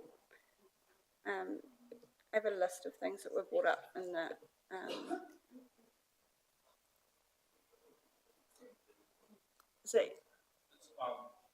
yep, Councillor Talia.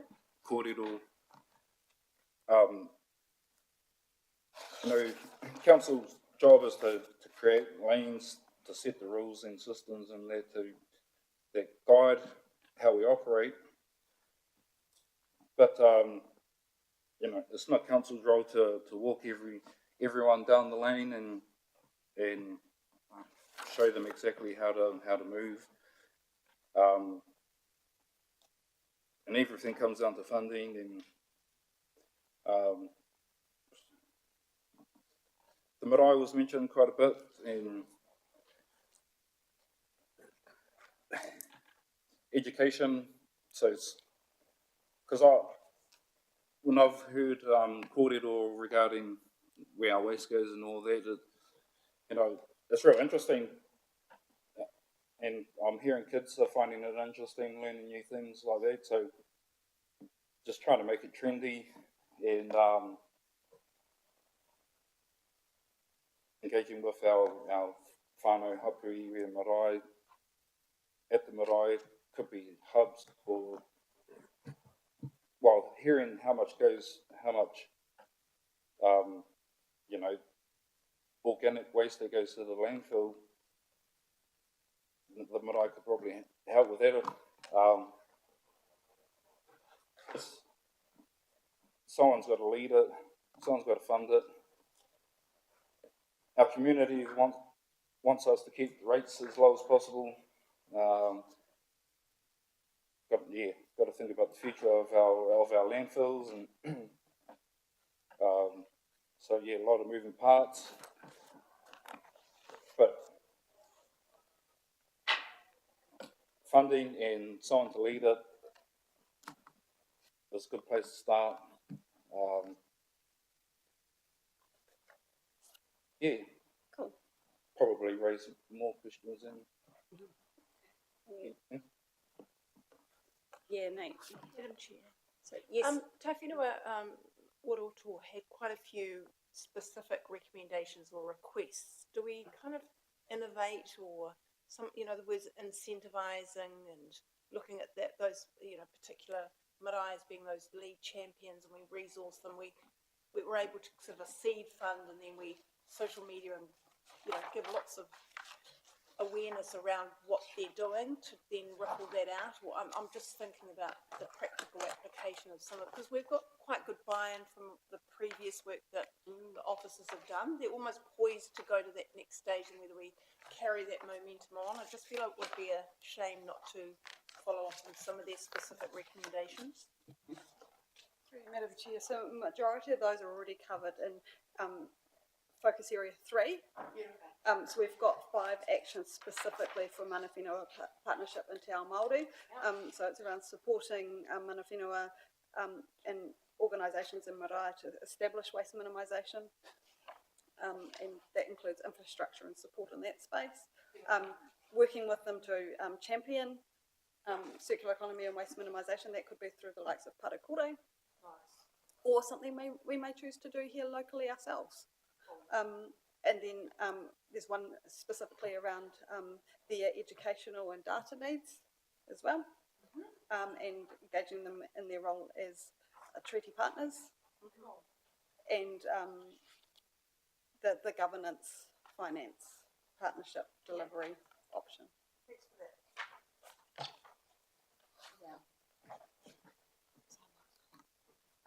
Councillor Nixon? Yeah, to me, we're trying to change the habits of 100 years. It takes a lot of time, and the issue is how do you go about it without incurring huge costs? And yeah, we had the student representative this morning. I mean, I think schools, and probably Marae as well, are the 2 areas where you can get the biggest bang for your buck, whatever we spend and do. I'm just wondering, with these school lunches, I mean, there must be a fair mountain of waste. I'm talking about food waste as against. How is that handled? What up? Have we not noticed it coming through? Haven't we noticed it coming through? It's just immediate beat up, is it? I'm just wondering, because that could be, if they're having a big, food recycling collection, whatever you want to call it, that might be the start of a process to get everything in the schools at least. And I'm talking about compostable type food waste, not just green waste. Getting that in the system, because we want it to be easy, not excessively expensive, but successful. And I do think kids you can't change old dogs' tricks. They've learnt them. You've got to start anew with the puppies and start to to modify their behaviour, and then they get pressure the next generation up, and so it goes on. So that's just the way I would propose that we face the challenge.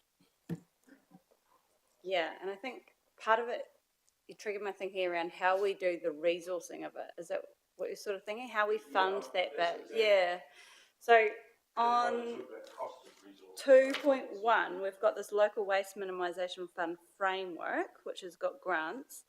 I'm wondering whether we need, like, for our focus area 3, which is about supporting marae and Māori in this, do we need a fund that is ring fenced for supporting marae? Because a lot of it's relationship based, but then it's about backing it up with physical infrastructure, like, was it bins and trailers and equipment for waste separation and recycling and stuff. So yeah, how does that practically get managed? We have it in here, but how do we end it from here to something that we can fund? I'll just drop this to Anna because I can see she's looking for it. Through you, Madam Chair. And I don't think you need to word it like target it to marae and stuff like that. Yeah. Could be like any organisation. Okay. All I was trying to do is, it's already partly streamed when it gets into these organisations. You have MRI, schools, there's probably others, I can't think what they are at the moment. Events is probably another one. So there's already a bit of a streaming going on there, so we can tap into that and save a lot of money and get the process, because you just got to get it moving. You've got to start somewhere. I know we're already doing stuff, but to me that's the area where we should put our resources in, because it will have a long-term benefit as well as a short-term benefit, which is why I think that's just my opinion. That's the way we should start the process. So yeah, what is the pathway to getting something actually funded in this? So through you, Madam Chair, so the way HDC does it, we've got our waste minimisation fund, and that's managed through our community grants framework. So that's signed off by HDC, and we've got our criteria that people apply for, and then that's assessed either depending on the value at an officer level against that criteria, or taken in for recommendations to the committee. So HDC has 3 funding streams at the moment. Monthly small funds up to $10,000 for smaller things that are assessed at an officer level. The large ones up to $50,000 with the co-funding requirements, but that's where we've enabled some business trials to occur. And then at the moment we've got a schools fund that's split into 2 aspects, one to help with servicing costs and one to help with bin infrastructure on site. The interest in that has been really light in both, but it's only year 1. That came about because there've been a lot of requests from schools over many years for support, because their Ministry of Ed budgets just couldn't stretch to do that, and it's around, you could go into a school and tell them to recycle, but yet they didn't have recycling at school, so it was a little bit of egg on the face type thing. So that's the mechanism to deliver it. So by having the action saying we review it and have it, then we'd report back on what that framework is and how many grants and what the success of that would look like. Cool.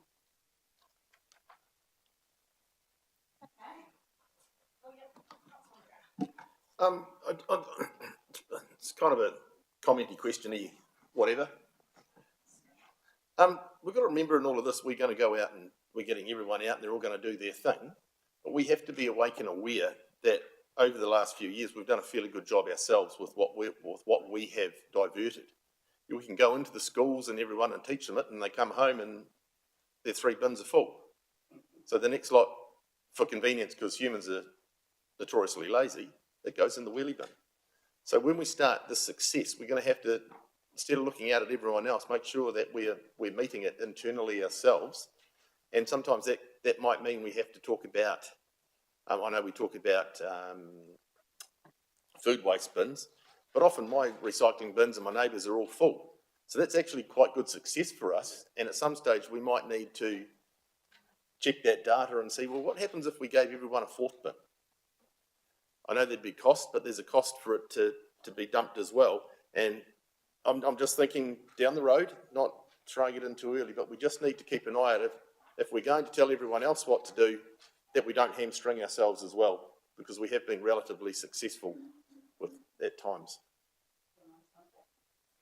I'm not dismissing Councillor McGrath's comments, but ultimately in a circular economy, what you want to be doing is actually reducing our consumption and the volumes of materials that need to be collected Oh, mate, for whatever. I was meaning 3 bins of glass, of Yeah. course, all separated out by colour. There might just be a fourth colour one, that's all I'm saying. But I agree.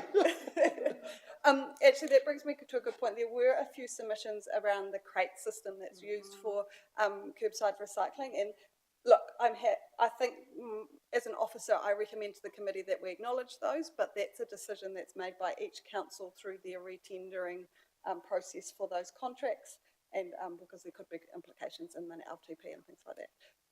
At the time of the last WMP, we chose crates because of the value that it provided as a clean stream with limited contamination. But Frank's going to add some more to that. Just through you, Chair, I think just building on Angela's comment, I think you need to acknowledge it and then note that as new contracts come up, that will have to be assessed, because you may find next time round you can't find a contractor who will pick up a bin as well. So it is an item that will have to be assessed as we go out to future contracts, but we're currently in contracts that we want to hold our contractor to account for. And so playing with the bins, perhaps we give each of the same contractor, but each of our contracts a chance for them to not be held account for and look for some revenue adjustments. Thank you. I think we have to keep it in mind all the way through. I mean, blows a gale, the next thing you've got rubbish everywhere down the street. But I understand the practicality of the bins. I support those at the moment, but I think we need to just be aware of what are the other options that might be available to us. And so that at some point, if it becomes feasible, we can do it. I wouldn't suggest changing at the moment. When is the contract up again? Outside this WMMP? So, Mr. Jarvis will correct me if I've got this wrong. So, for the Hastings contract, which is slightly for the recycling, is slightly behind the Napier one, because I think the Napier got tendered slightly before. Our first extension is up 1st of July 27. And so we would be looking to confirm whether our contractor wants to extend a year out from that. We are, for not sharing outside, we are having direct conversations with our contractor, and I'm sure your Napier staff are having it with the same contractor on a different contract around their difficulties. At this point in time, we're holding them to account for what they've tendered for. Okay, so just checking in on that then. So you're already going to start the conversations next year. Do we have scope in the WMMP that makes you comfortable that you can review that? Specific action. Cool. And can I just throw another quick one? I saw one of the submissions was talking about the recycling in Havelock North, because there's none. And that is an incentive to throw stuff in your rubbish tin. Well, there's curbside, but so you're talking about drop-off, like Martin Place, closed. So what we're finding is that people are going up to Blackbridge because we've got a drop-off point there. So that's. I mean, Martin Place was very convenient, and what we actually found with Martin Place was that a lot of people actually weren't using their curbside. We did surveys, and most of the people that were using it weren't utilising the curbside service, which they were paying for in their rates. And that made servicing Martin Place really problematic. It was diabolical. It filled up so quickly. It couldn't handle the number of people and the volume through there. It wasn't possible. So one good thing is people are using the curbside in Havelock North. And we did look at other sites, but it's really no one wants recycling. Everyone wants one, but no one wants it near them. We bought a piece of land there, did we not buy it? No, we've got no land there. We actually had noise complaints from Martin Place on the glass breaking from people down to Napier Road. So no one wants. So we'd have to build one out of central Havelock anyway, And the beauty of Black Bridge is that it's an existing site, it's managed, there are people there, we can shut the gates on it. Because the other problem we found with Martin Place, because it was open, we were going to have to do something anyway. And one of the local pubs could just go there in the middle of the night and dump all their glass in there, make a hell of a racket and fill the thing up, and that's the kind of thing that went on. Yeah. Sorry, we'd love to have one more convenient. Yeah, that was quite a common theme, like sort of proximity to local specialist recycling transfer stations. And I suppose it kind of feeds into that long-term plan of a regional recovery plan. Can you point to us somewhere in here that has an ability for us to do, or provide, or enable, or? Yeah, so there's a couple of points, one around improving transfer station services, because at the moment I think as much as people want it more local, our ability to provide that in a more localised solution just isn't there. I mean, you see it with the soft plastic recycling at some of the supermarkets and stuff. It's highly contaminated. There's no oversight on it. The other aspect to consider is at what point none of this material is created by council other than what happens in our facilities, where services for people and business in some case, where they have made a decision as a consumer to purchase something, but once they've finished with it, they no longer want it and they no longer see value in it and want to get rid of it for free. But that free is always going to cost council and them as ratepayers if council steps into that space.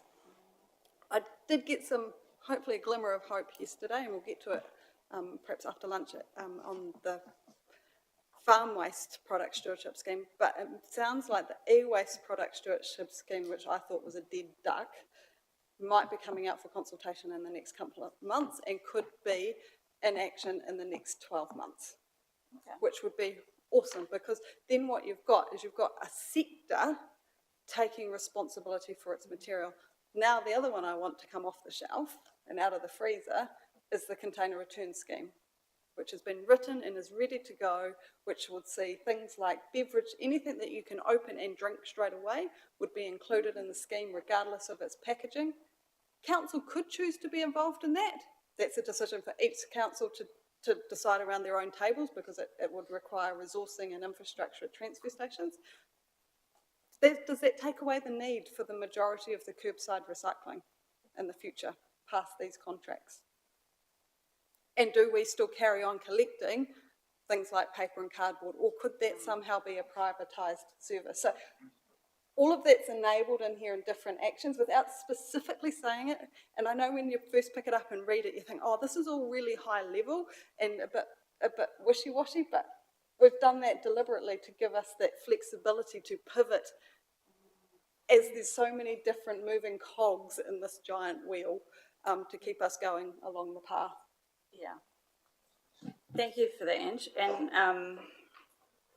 I think we've got to sort of balance that up with our next role as in the measurement and the monitoring of how successful we're being. And we've already had a chat around how we're going to maybe tighten up some of the measurement things. Just, I've got a couple of wee points. Just on the fourth crate, what is the practicality of, giving people the option to be able to buy a fourth crate? So HDC entered into quite a big discussion with that around it being run by the contractor. So it would be no different to somebody going and getting a private wheelie bin. They would do it direct with the contractor. The cost was going to, at that point, this was 5 years ago, around $65 for the crate for the year. I think what this challenge is, people just won't want to pay that extra money because it would fit outside the current contract conditions that we've tendered on, where councils would be up for a variation for that, and neither of those variations would be allowed in LTPs. So council funded is off the cards, and the number of people who would want to sign up for that extra crate is limited, so it doesn't make it cost effective for the contractor to do it. Therefore, we provide drop-off facilities at our transfer stations. Yeah, okay. For the overflow. Okay.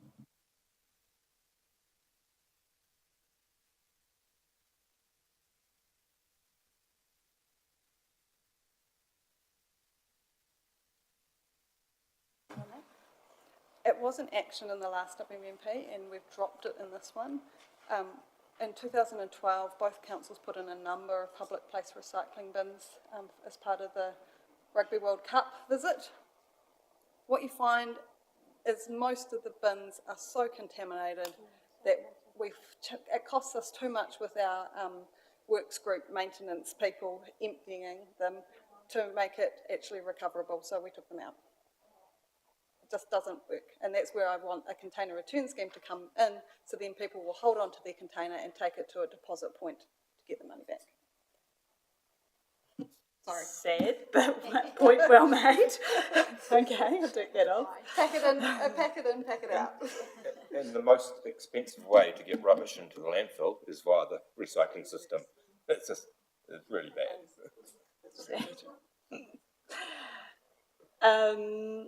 Support for community events, school galas, etc. Is that in the contestable fund? So that brings me to a point that I was going to raise as a separate one. In the version of the WMP that was signed off by the committee and both councils earlier this year, we had two actions around event waste minimisation. One was enabling it through our bylaws, the requirement for a plan, and the other one was to promote and make available for hire recycling bins and trailers to normalise it so it could be done at a reduced cost. Somehow through the design process, those two actions slipped out and we didn't pick it up until I did my check yesterday. So my question to the committee is, because it wasn't publicly out there, but we have had submissions in support of that and against it, whether they'd like that to be put back in. But also people could apply depending on the framework for the funds at each council for funding too. Can you read us out? Have you got the wording there? It's actually in your big A3 sheets on page 20. It's actions 2.2 and 2.3.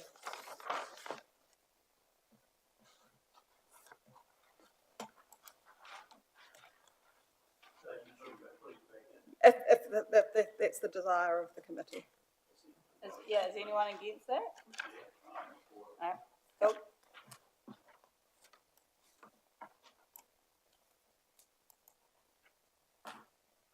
Oh yeah, I like that.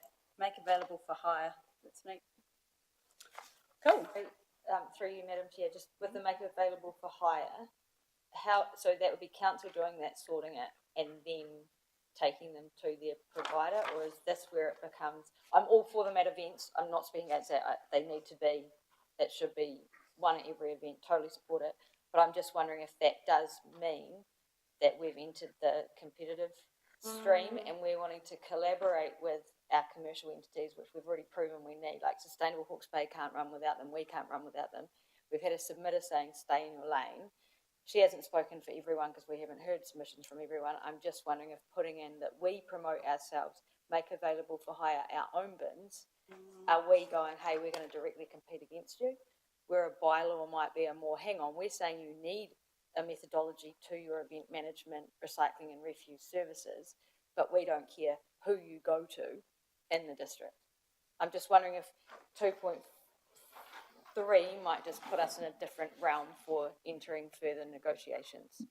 So through you, Madam Chair, I'll just add a bit of context to that. So HDC has a trailer now that's available for hire. When we say for hire, they pay a bond, they pick it up themselves, it's got the bins on it, they take it to their event and they drop it back and they empty them themselves, or they could pay a nominal fee of around $100 and the staff will empty it for them.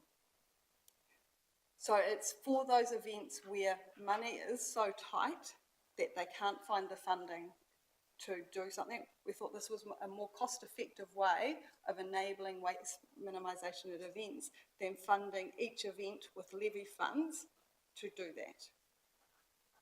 Secondary question, so is the ratepayer paying for that service if their event is tight? It comes out of the waste levy. The trailer was funded with waste levy, and then if they hire it, the hirer pays that bond and they get it back at the other end.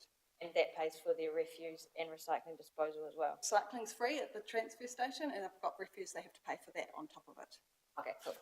We don't have to pick it up. No, but are our staff taking it to anywhere? No. Nope. I just still think that I think it should, maybe tighten up that we're doing, I don't know. I'm just not 1,000% comfortable with it, but 2.2, Katie Pye. Okay, thanks for pulling that out, that is the tension in that. So really what we're saying is it's for our real sort of grassroots, small events, community events, and we're just basically giving them the tools to do the job themselves in-house rather than, so like the mission ain't gonna hire it. Yeah. It's a bank of 6 wheelie bins. So maybe it just needs to be wordsmithed a bit so that it's not open to interpretation and a door shut in our face when we're saying, hey, come and side by side with us, but check out 2.3. Yeah. I don't know how you want to manage that relationship with them, but just some sort of active comms with the industry so that we don't look like we're stepping on their toes. Yeah, cool. Good. Thank you, Hannah. Well made. One of the submissions talked about the opportunities to drive innovation through things like, I'm guessing like seed funding for business, and that was talking about really moving right at the top of the food chain. We already have 3R Group operating in that space. Is that an area we want to play in, or is that comment in that space? Yeah, and there are a couple of actions, I can't put my fingers on them right now, but there is ways outside of the waste levy fund framework that each council may choose to set up to support initiatives and programs that will potentially divert higher up the waste hierarchy and support a circular economy. They'd put them in, and then there'd be a process around assessing them, most likely probably brought to a committee of council for support. So covered by the contestable fund. There was one comment around the reading age of the document. Is that and the accessibility for the public On mobiles. and just having a shorter version of the document as well. Yeah. I suppose depends who the end user of this document is. If it's staff, then does anyone want to put some more resource into making this more publicly accessible? Hannah? I think a quick look, unless I missed it, just a real quick look, because the detail's amazing and if you want to do it, but the general person's way too busy. Yeah. So like a quick back-to-back, even a leaflet, like a pamphlet, just hang on, here's the link, or here's this if you want to read 74 pages as well as your 50-hour-a-week job, as well as trying to pay your bills, or and some people will deep dive, and they did. And then here's a two-pager. And that's essentially go out with comms when we adopt this. And some sort of. Sorry, it is for different purpose, different users. Yeah.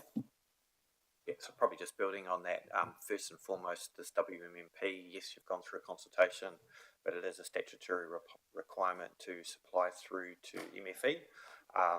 The statutory requirement in these actions give you access to draw down on your waste levy funds, and without those actions, you cannot draw your waste levy fund down for things that aren't in the plan.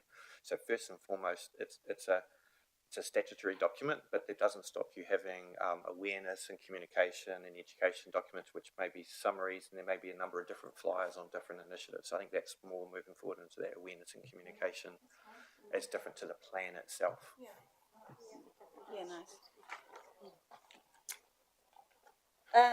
Another one that came through was around rural recycling collection, and I made the point around how rural properties don't have any curbside, obviously, and whether there could be sort of slightly localised rubbish collection. I know that they just probably do it themselves, but the point in the submission was around how it's just easier to burn it than it is to put it in a trailer and take it to the thing. I suppose it's kind of similar to marae, and just wondering whether there's like, I don't know, the feasibility of something like localish collection, rural collection points. So I was thinking like marae, maybe rural schools, rural pubs, I thought would be quite a good one. You go to the pub and you take your cardboard and your bottles with you. I don't know, just some comments around that sort of thinking. I think the two things here, one is recycling, one's rubbish, because I think you mentioned both. I thought. Oh, sorry. Yeah. I'm meaning for Recycling? recycling. Okay. Yeah. Okay. I mean, working with knowing a number of rural people, I mean, quite often they're in the number I know are in the habit of when they come into town, they drop it off at Henderson Road or Redcliffe, and they just get into that habit, and it's fine, it works. Yes, it's not as convenient if you're not coming into town, but by and large, that seems to work. Rubbish, because I think that submission, that also, I sort of got the impression they're talking about rubbish, general household rubbish. And that becomes more problematic. We've got drop-off points in rural areas already, a number of them. And by and large, they work pretty well. They can be abused because they're not manned and they're just there, 24/7. But the rubbish is problematic because you're talking about pseudo transfer stations dotted around the place, and I just wouldn't go there.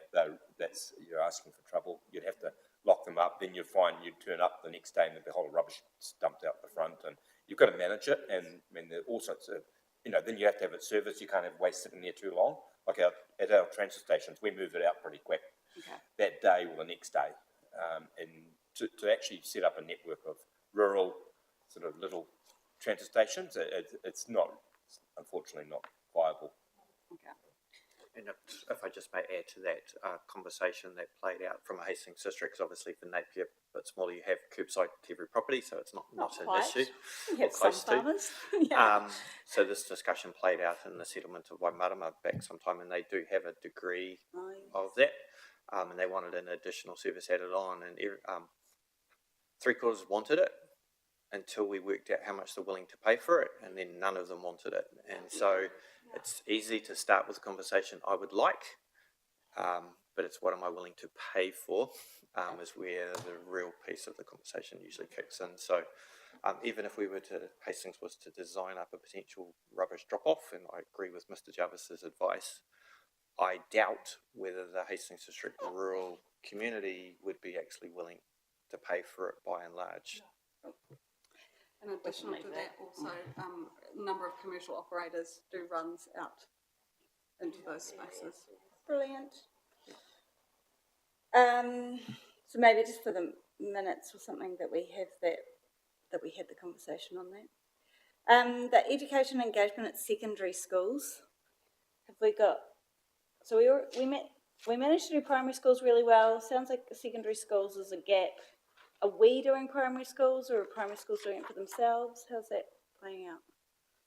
So at the moment, school education is reactive based on when a school will approach either team, and then we'll accommodate something. So we have done some past work where we looked at developing an education program to run out of Te Whare Mokopara.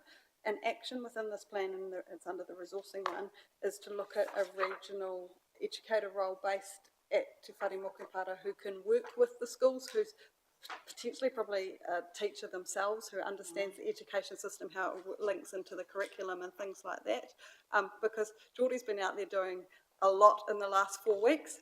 She absolutely loves it, but then that means she's out there talking to kids and can't work on her other stuff. And it is just down the road, but we all appreciate we all travel quite a bit as well. So you take in the travelling time and the waiting for the buses and stuff. So an action in the WMP is to look at a resource up there to deliver that. And then that way they can move from just, at that moment, we sort of do reactive and we base it around that older primary school age. What programs can we develop for intermediates, high school, and potentially even with like EIT and maybe some of the apprenticeship academies to enable them to get an understanding of what happens at their level. But I think it will be baby steps. Let's start getting the primary school stuff because that's the comfort level, and then probably step to the secondary. The other thing is working at secondary is very different to working at primary when you've got a teacher who looks after a class for the whole year. And of course, secondary, they're moving between periods and they've only got an hour, and how does that all work? Okay. Yeah. So So it's I in embrace there. it, but just don't quite know how we'll apply it at this point. Yeah.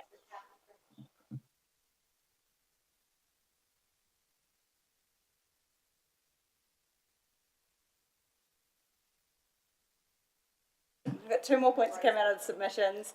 One I thought was really brilliant coming out of Sam's one was basically looking us to do a bit of navel gazing and looking at ourselves department by department, and I'm hoping sharing the good news around what we're already doing. Is that something that's easily done within your current work plans? I would say it's a resource thing again, like if we were to do like a waste audit of the buildings and understand where materials come from. I did a little thing last year when we had Kate Fenwick come down and do her talks. I snuck through the building for a week at the end of the day and pulled out all the coffee cups and took them over into the church for the staff presentation and tried a bit of shock and awe, but it didn't work. You still see hundreds of people walking around with disposable coffee cups in their hand. They are, especially when I snap them. Yes, I think that something like a waste audit is probably more beneficial than trying to go team by team or floor by floor with the resource limitations that we have. And it also probably fits under each council's climate action policy as well, around how we're reducing climate emissions, and sort of work alongside it but not double up. Yeah, it just feels like quite a measurable, visible, I don't know how, and like walking the talk kind of measure. Yeah. Through you, Madam Chair, I agree with what Angela says, but unfortunately, I'm all for it. Love to see it. Love to see every council staff member walk the walk and talk the talk. But it comes down to resources, and even the smallest change you try and implement, you end up being the person responsible for it.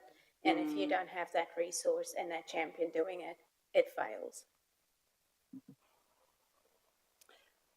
Could we do more like, rather than it being our waste teams trying to drive change within the staff, more like a, because that sounds horrendously exhausting, more like an engagement with them piece, and just like a, you know how we're talking about supporting and enabling other groups? Can we do that within, I don't know, I'll just leave that there. Yeah. I was just going to add to that, it's probably more of a decision for each lead team around how they will allow resource to be spent, because even if the waste team could go and talk to another team for half an hour, you've potentially got 30 people in that team taken away from half an hour to talk about waste when they've got other priorities, and the cost of that. It's a tricky one, but it's one that each of the organisations, Councillor McGrath's comment was right, is before we tell someone else how to live their life, are we living the life that we're professing? So I think it's important to have any form of ability for the team to go and speak to others around how they should do things as the organisations need. I think Angela's comment around the audits is the right way to make the first step in. So what is the current situation? And that sets a scene around where there's opportunity for improvement. I mean, the trailer that was talked about before, part of that gets used at Hastings around, so when our community services teams and that are running events, it gets used for that, so it gets taken out. So that was part of a reduction, because it's not just what the staff are doing in the office, it's around when council organises an event, if council's doing some activities, and a part of, and Napier City will be very similar to Hastings with its climate change piece. One of the key themes in that is around making sure that we're looking after what we're doing and the activities that we have direct influence on. And so are we minimising waste, which generally minimises cost, generally, not always. So I think the waste audit is a nice place to go, well, what is the current situation and where is the room to improve? And that will also highlight where focus would get highest return, and it can create a bit of a competitiveness, because one way to drive behaviours, two ways to drive behaviours. First of all is the competitive spirits of teams around who can outdo others, and then the other side of that is the embarrassment of being the laggard or the poor performer. So I think the audit would be the way you would step into this and then see where you get return out, and each of the organisations would need to design a program that works within their own context and environment, if that makes sense.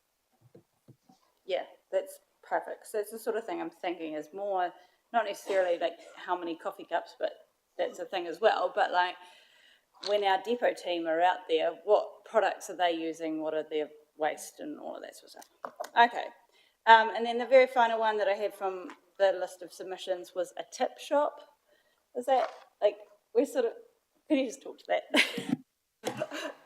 So I'm assuming they're probably a Napier resident, because at Henderson Road we have a second-hand sales store where people can drop off goods for free, and then we sell them for a small fee to offset our running costs. Sort of, it's not in competition with the charity stores because they operate at a different level, but it's that last stop before the pit to recover things. So, Okay. So I suppose, what's the feasibility or practicality of getting something like that at Napier? Through you, Madam Chair. At the moment, the site is run by another party. The site is also, well, their contract's going to come to an end in 2, maybe 3 years, but also the consent for the landfill itself is 2030 coming to an end. So there's a big feasibility study that we will have to do to see, is this the current site the right place for it? We have started doing some work to assess the level of movement because it's a closed landfill, and if that is the right place. But if it ends up being, or wherever we end up choosing where the next transfer station for Napier would be, that would definitely be a consideration to incorporate, and not just have the free recycling at one end and the tip at the end going off to landfill. Okay, do we have any other generic things that came from the hearings or any governance overall things? Possibly just the last conversation about auditing ourselves in bits and pieces. I'm quite keen to keep the team more outward focused. Just got to be careful, it's a balance. We've got tight resources. You can look at like you're doing business with yourself a little bit, and I think out is good. You balance it.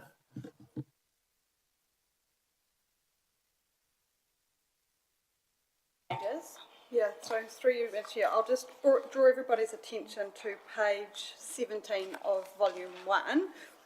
So when we adopted the WMP draft, we were operating under the waste strategy called Te Rau Takipara, and then at the beginning of March, after councils had adopted the draft WMP, central government released a new New Zealand waste strategy and resource efficiency strategy, So what we're recommending is that we just make some minor amendments to the draft WMP to reflect this new waste strategy, so we're in line with that, and that's documented on that page.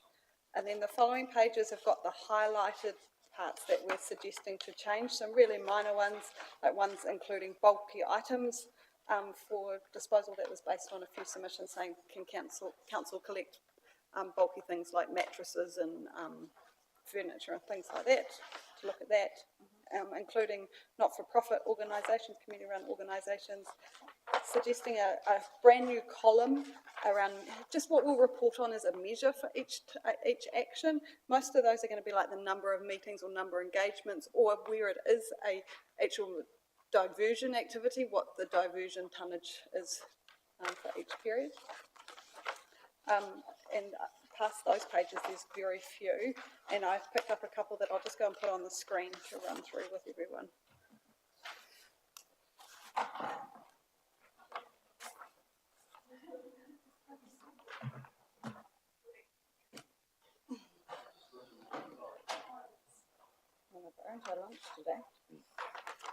Angela, while you're finding that, I think it's important to say, because the question read it, I think, with Simon, at the break he spoke to me, and Deborah Burnside on Clean Earth talked about us not knowing things, and they have a whole lot of information. A precursor to the WMP is the waste assessment, which we have to do as part of the process, and that was done right at the front before any thinking was done about direction or putting even a draft together, we approached all the operators in the district, and we're using a third party so that things could be spoken about in confidence, to get information about what they're up to, their tonnages and what they're diverting, and a whole lot of raft of questions and information. We actually got nothing back, zero, zip from all of them. So it's interesting that we, on one hand, we're sort of accused of not knowing what they're doing and we need to find out. And on the other hand, when we ask, they wouldn't give it to us. And I get it, because some of it they feel is confidential and they don't necessarily want, they don't, whether they trust us or they think others will see it or it might do something. But we have asked on multiple occasions for information. We'd love it, more data. So we've got to work off what we manage. It's what we see at our transfer stations, at the landfill, and as best we can. But no one likes sharing the information. And so it is a bit tough when you're sort of almost accused of not knowing stuff, but they won't give it to you. And So when Deborah raised that point, I think if I'd known, my temptation as I pushed back on the other part of her presentation would be to say, well, we've been trying, but for not unreasonable reasons, people won't give us the information. Because sometimes I think you have to push back, otherwise it sounds like... to a certain extent, it is a hearing, not a debate with them. And so, And to be fair, I get it, because this is the same as other councils have all over the countryside. So, I mean, I understand where the operator's coming from and protecting their business. It is their livelihood, and their and so I mean, I understand, and it is what it is. But I'm happy to let sleeping dogs lie, but I don't necessarily like it when you're sort of it's thrown back in your face a bit. But not that I'd had any offence today. I mean, it's fine. We've heard it all before. I spoke to Deborah afterwards and said how much we would love to have the data, and she very strongly said you will not be getting data from us. So That's not the first time she said that. That answers her own question. Yeah, we'll give you information, but you will not get our data. I know. So. I'd forgotten. Please. I know. Okay. Are you? We're not to go. Oh, there we go.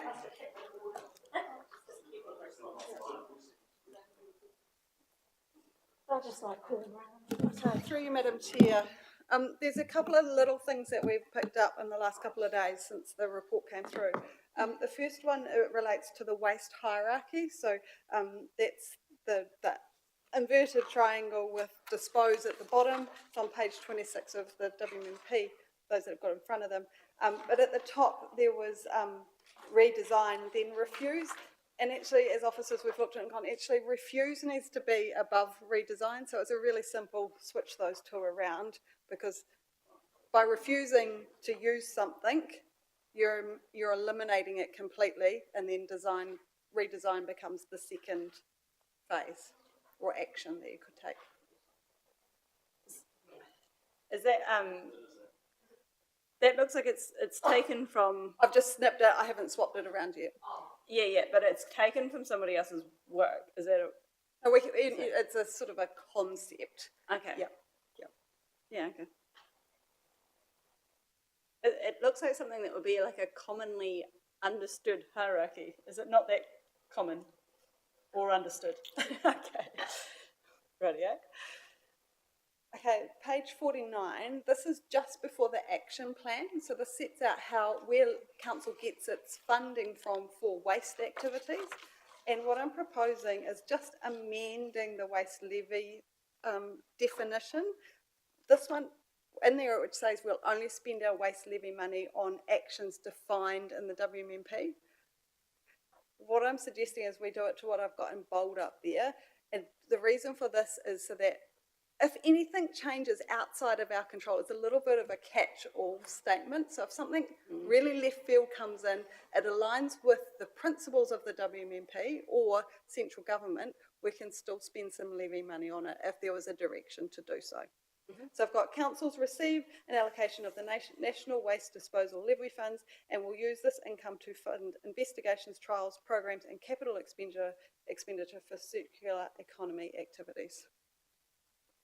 And within that falls waste minimisation. It's not quite the way I'll put a suggestion up, but you can forget it. I mean, to me, we should be saying government collects a compulsory levy from us and then this is reallocated. I haven't got the right words, but you can see where I'm coming from. I'll just stop you there, because we own a landfill, yes, we collect it, but not all councils collect it. Oh, So that's why that's not included. Okay. Thank you. And then the last one, 64 is around the organic waste feasibility, so it's action 8.7. We had in there for disposal options of organic waste. And I just thought it was take out the reference to disposal and just best recovery options for organic waste was more in line with where we're wanting to head. 8.7, I'll make it a bit bigger, sorry. You got diverting it from landfill, yeah. Removing that reference for landfill, because sometimes it might not be heading to landfill anyway, but we want to include it in the feasibility. Yeah. A little oversight that I had a massive panic about. We didn't say we would spend levy money on the review of the WMP at the end of the term. We were too focused on what we were doing for right now. So I'm just proposing a new action of 8.9 to prepare for the next joint plan by gathering data and preparing the waste assessment. That's just a copy over from the last WMP. And just a little further explanation for the glossary. We talk about product stewardship. We're just putting a reference to extended producer responsibility so that if any applications or projects came up that referred to it as extended producer responsibility, we treat that the same as product stewardship in terms of our WMP. Really technical, boring. Cool. And that's it. Rightio. Thank you very much. I'm heartened by the measures that we've put in place there as well around making that more measurable. The final thing I have around the monitorability, I don't think it's a word, but you know what I'm meaning by it, of this plan is like our time frame is real chunky. We're either going in the first term in both terms or in the second term really. So I suppose looking for assurance from staff that the sort of next thing that will come back to us, what I'd love to see in this, or maybe separately if it needs to be, is sure we've got those chunky bits and that makes sense for years, definitely for years 3 to 6, but what are we going to do in the next 12 months and what should we expect to be seeing? What deliverables should we be expecting each quarter when we catch up with you guys? Okay. Through you, Madam Chair, I think the easiest way to look at that is most of the ones that are over years 1 to 6 are sort of things like funding and working alongside. So we will continue to report that and we'll develop some sort of nice visual aid to do that, identifying the number of engagements and those sorts of measurables that we can show. Mm-hmm. As a HDC team, we sat down a couple of weeks ago and had a look at it with fresh eyes again and went, okay, were all of the timeframes that we allocated reasonable with what we've got could achieve? Because there's a lot of work in this plan. I don't recommend changing any other than the very first one, which is Action 1.1 around working and collaborating with everybody much sooner. Let's put some emphasis on that first, but there's not going to be any specific outcomes from that immediately.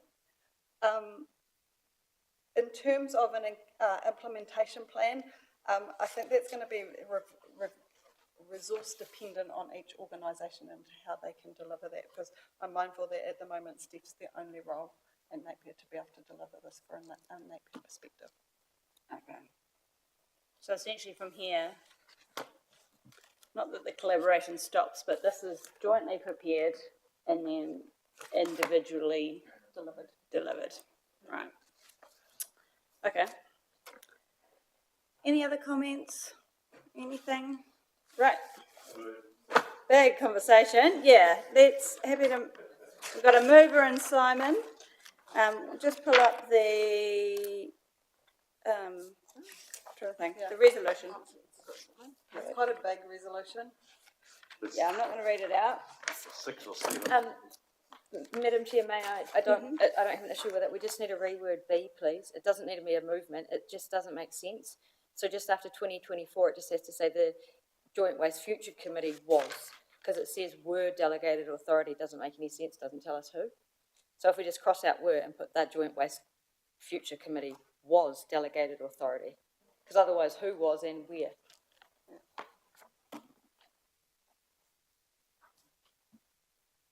Yep. It doesn't, it's not really an amendment, it's just wordsmith it. Okay, so I'll just give you a minute to read through all of the different recommendations here.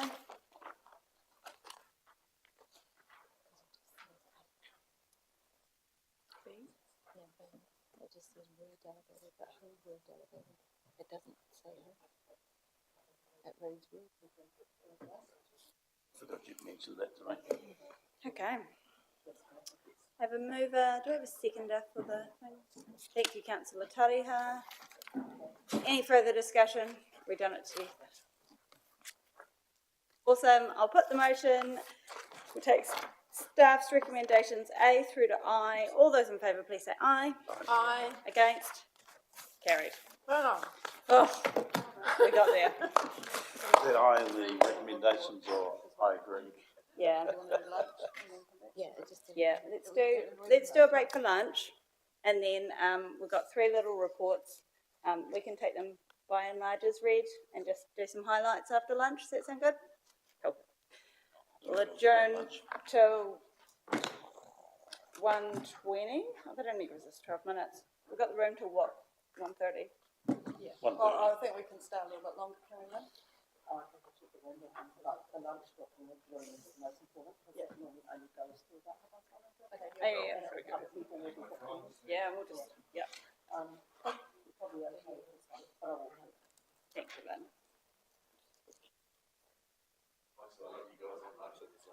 Thank you very much.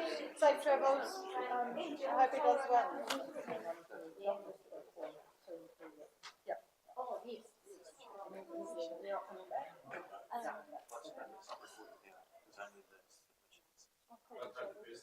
No, I appreciate you staying a little bit later with us. Yep.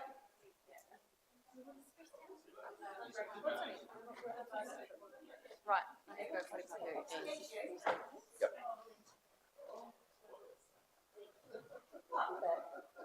Can I check on my laptop? Oh, you can have a look. You've got the bookings on there. I can just do it as a search for a calendar booking, I think. Yeah. You just bring up the room booking and the calendar and the,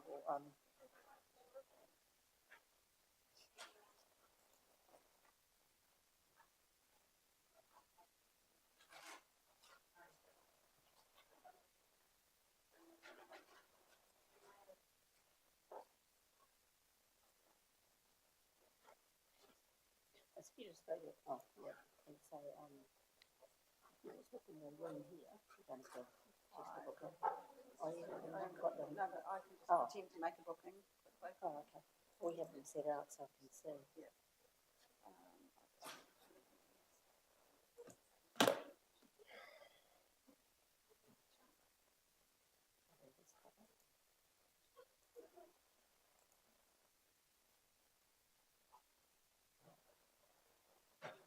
Nothing until. That's all right. And the Graham Oh, that's under me. Hey? It's booked all joint committees all the way through. Oh, it was probably for landfill, maybe. No, because the landfill was never going to be on today. We've just booked it all day because we don't know how long it's going to be. And it's just a Graham room. I think that might, hopefully that's booked too. Just change that, we'll change it to Graham and say, one of those rooms.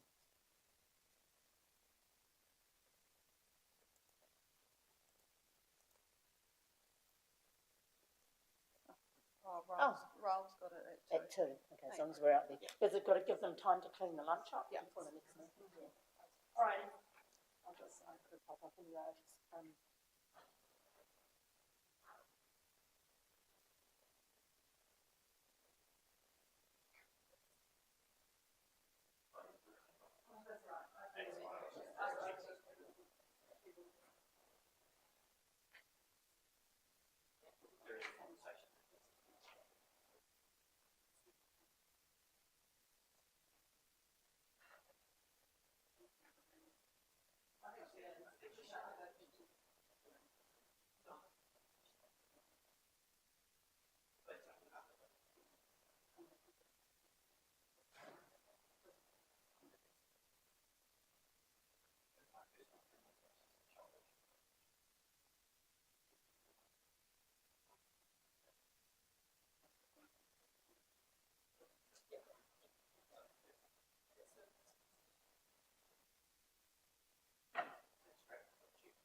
Oh, yeah, because there won't be any, unless you're going to change anything in the other one.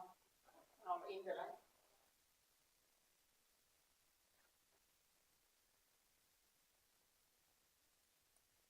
It'll still show on the